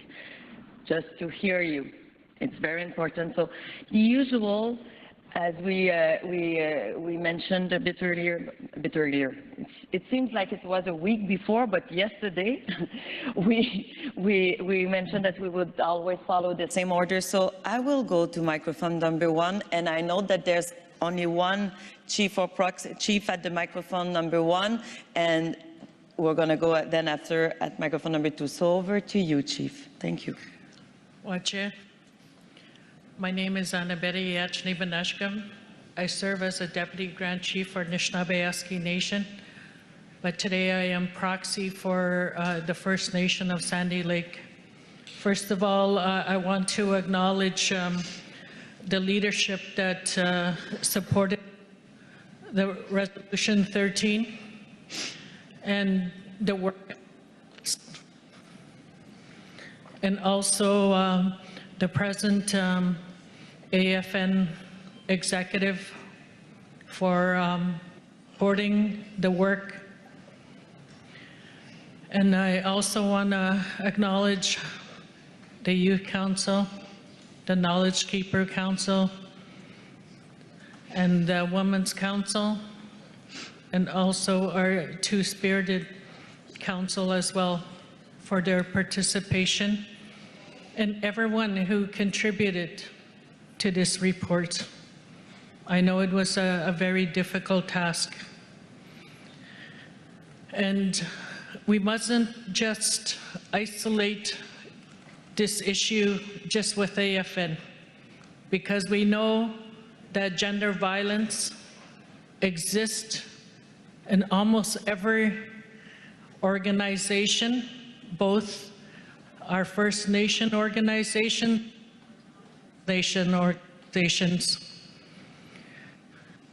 and I want to acknowledge the words that were shared by our youth from, because you know that youth suicide and suicide, one of the underlying issues is sexual abuse. So any organization that provides a service to our children should also review and have and implement a zero tolerance on sexual violence. And just want to end by saying that I honor every single person that came to use their voice as part of that report and other reports when it comes to addressing violence and abuse. We really have to work together to implement and to review those recommendations and implement those recommendations. So I thank you very much for providing me the space to speak. Wache, Chimigwech. Chimigwech, Chief. So the 4 last speakers will go to microphone number 2, microphone number 3 will go on the Zoom for 1 hand raise, and then we'll come back to microphone number 3. Oh, they're together. Okay, great, great. Thank you very much. So the last 3 speakers. Microphone number 2 to you, Proxy. Thank you. I'm Ted Cusant, Proxy.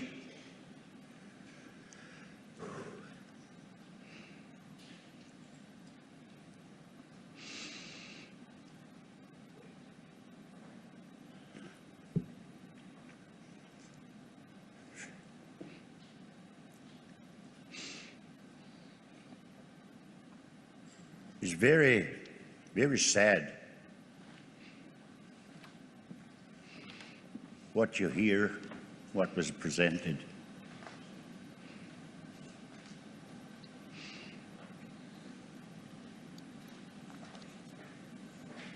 Especially the perpetrators who are doing it and who have done it.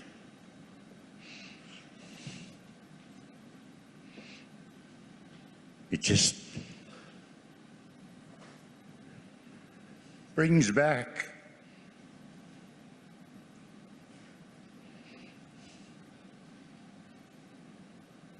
each survivor has that little boy with that little girl inside of the, and it comes out.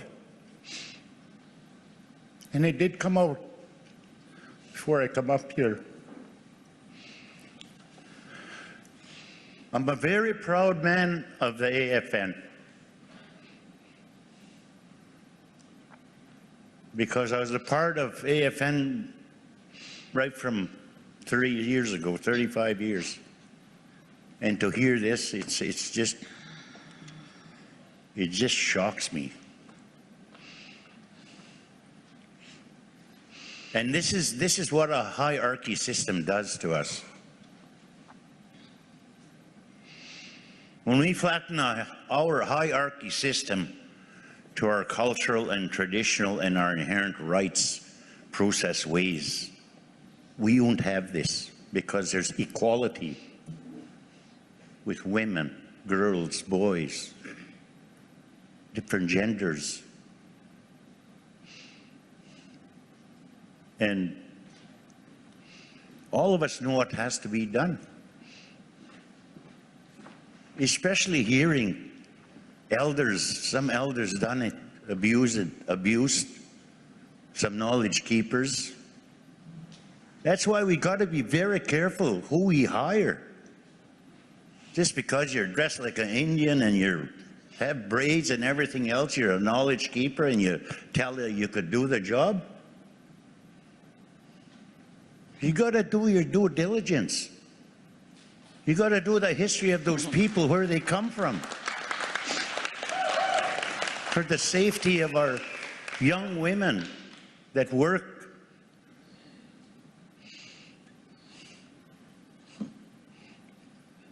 In my times with AFN, we've heard a lot of this, but there's times we couldn't prove things. So my dear friends, it's in our hands. It's our responsibility. We all got to deal with it. We can't afford to point fingers. You point one finger, 5 point back. So let's take responsibility and let's clean house. Let's clean our organization up. Thank you. Thank you very much, Chief.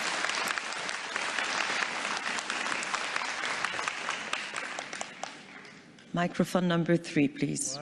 Why Peace Seal, Chief Dan Manuel, Upper Nicola Bend. I would like to have the Union of BC Indian Chiefs Women's Rep speak, and I'd respectfully ask that you reset the clock to 3 minutes. I can agree to that. If you can, please. Yeah, thank you. Okay.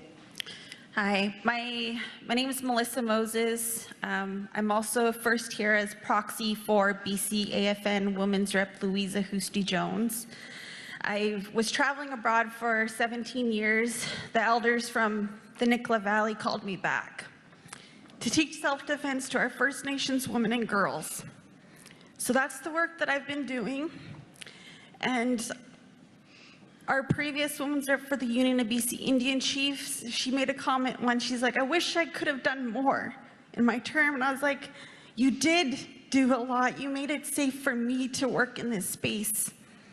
And because she spoke up against a leader who had sexually assaulted her. And I want to just acknowledge the women who are making this space safe for us here at the AFN. But there was something that was brought to my attention back in Ottawa. I want to speak this to our women leaders. Yes, this is happening to our women, the young ladies that come into this space, but I want to also, us as women leaders, we need to make this space for the young men. It was brought to my attention that we have young men who come into this space and are being advanced by women leaders who are showing this kind of behavior as well. And we need to hold ourselves accountable to keep that space safe for them. And I do understand, I did hear a lot about the women that were being interviewed. And I know our young men, this isn't easy for men to come forward to share that this has happened to them, that they've experienced this kind of behavior from women leaders who are abusing their power as well. So I just want to acknowledge that we need to create space for them as well. And I really appreciate the work that you're doing because it supports the work that I'm doing. And I've experienced abuse of power from my work abroad and 3 different times. And it was really hard to share my story because nobody believed me. And that was the hard thing. And I remember one person said, "I believe you." That alone helped me with my healing journey. And I know a lot wasn't done about it because that was back then, but we're here in the now. We can make a difference now. And I really do appreciate this opportunity to speak. Thank you, Chief, for allowing me to speak. And again, I want to just acknowledge our young men. Please use your voice as well, because I know this is happening not just to our young women, it's happening to our young men as well. Miigwech. Thank you. So the last speaker on the Zoom line, Chief Lynn Akus. Up to 3 minutes. Thank you.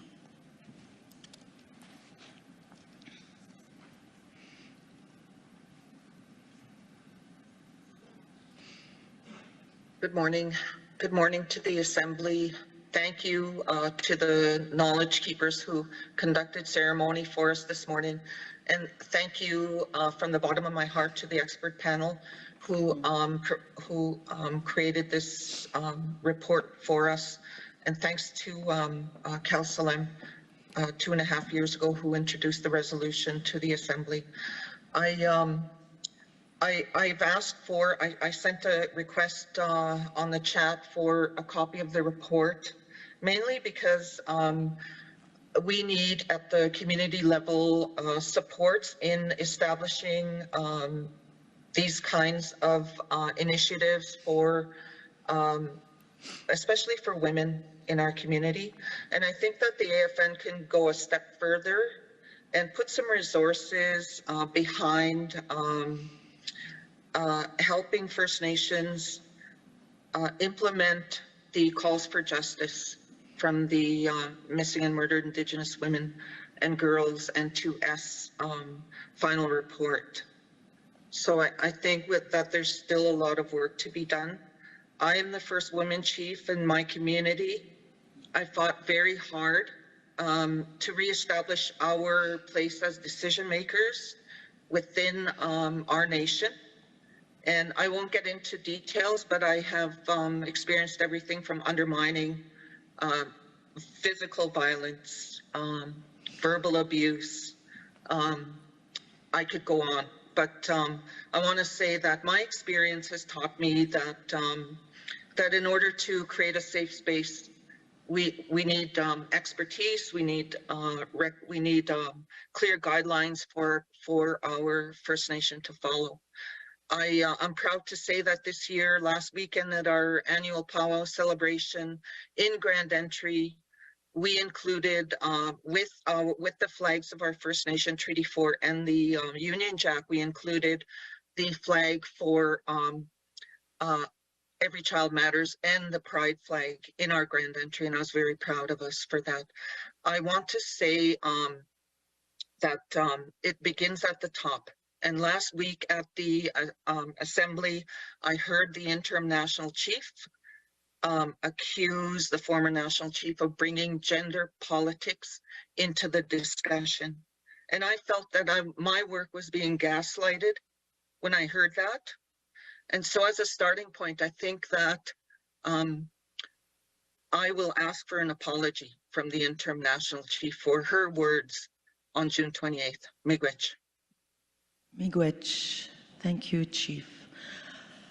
Okay, so I already closed the speakers list. It's 12:30, but yeah, I was going to say that I'm gonna use my discretion as chair to allow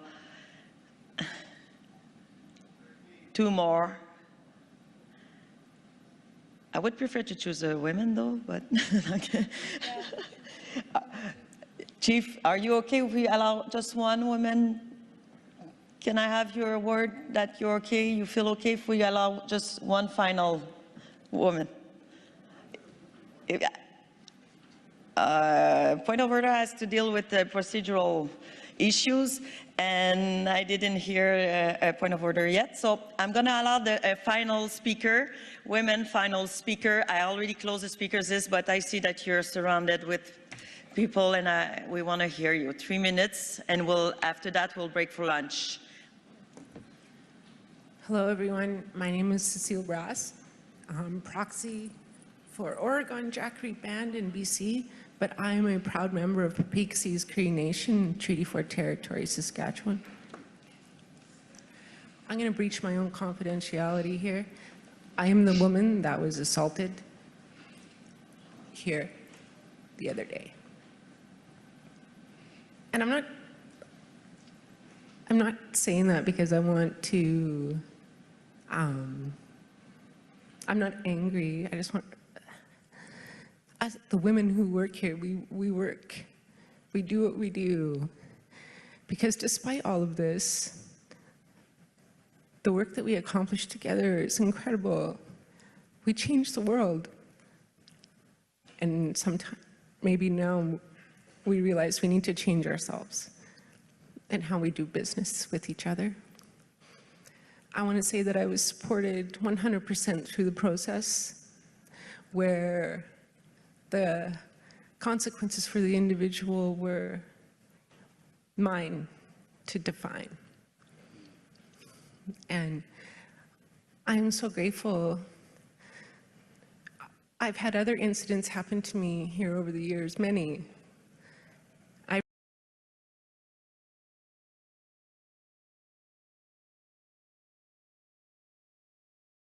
Discreetly and respectfully. So despite the fact that this report is saying many things, don't forget that the Chiefs and Assembly passed the Women's Declaration, the work that originated at FSIN with the Women's Commission, Vice Chief Heather Bear.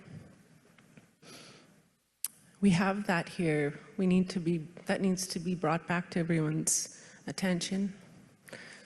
I want to say that men, this violence that men are committing is indicative of the fact that we're not supporting men enough in their healing. We have a place to go, women. We go to the Women's Council, and we report these things. But men need help. First Nations men need support. We need to develop, I don't know what, a wellness council, a healing council, I don't know, some men need somewhere to go to access services. Hurt people, let's not forget that. And I want to say that, I keep telling people this, despite the fact that these things have happened to me here, I am not cynical and bitter, and I'm so grateful for all of the help. So thank you.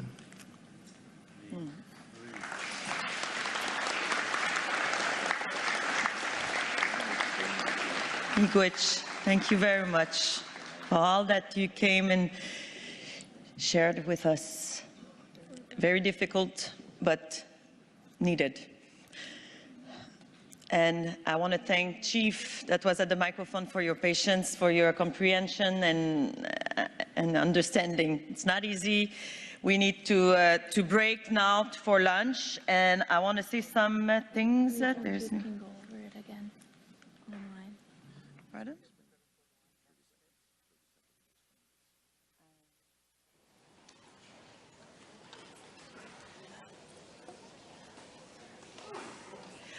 Just if you can just give us a few minutes, we're going to have some announcement to make, and one very, very important announcement.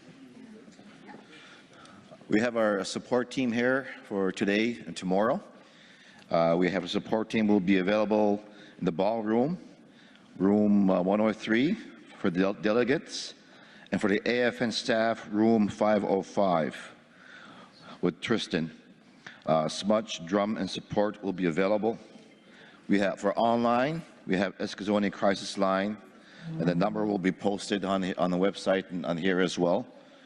Also, the Hope for Wellness Line, 1-855-242-3310. And look for the team with white lanyards. They're walking around here, other room, the hallway, outside. And they'll be available today and tomorrow. And we will have somebody online as well, as it'll say AFN Health Wellness Support. And if people online need to talk to somebody, chat with somebody, we will have the person, our team behind that screen as well. So at this time, I want to thank our AFN staffer, especially Lisa Toma, along with Angeline Denny and Jenna McKay and Ed Purley for assembling the team. Well, Thank you very much, Regional Chief Leroy. Okay, on that, thank you so much, our panel, everyone that came to the microphone and speak to this assembly. And before breaking officially for lunch, I just have some announcement to make. So there is a luncheon in the main plenary hall organized by FMB, so First Nation Financial Management Board. It's, I think it's at 12 to 1:30, so still time to go there. I also want to say that the Circle of Trade, you can sign up at the Circle of Trade for this afternoon's free axe throwing activity, but we need chiefs and proxies in the room, so don't all go throw axes this afternoon because we won't be in a position to make decisions, but you can also have some fun. And and there's also a chance to spin the giant spinning wheel of luck and win a big prize, $750 in prizes. So the Circle of Trade is located downstairs on level 1, and axe throwing is at 2 to 4. We'll have resolutions all afternoon, draft resolutions, so very important. We'll make decisions. So I encourage chiefs and proxies, either online or in person, to please come back here at 1:40. We are going to reconvene at 1:40 p.m. So thank you very much. Have a great lunch break. Thank you. Merci beaucoup. Bon lunch. On se revoit ici.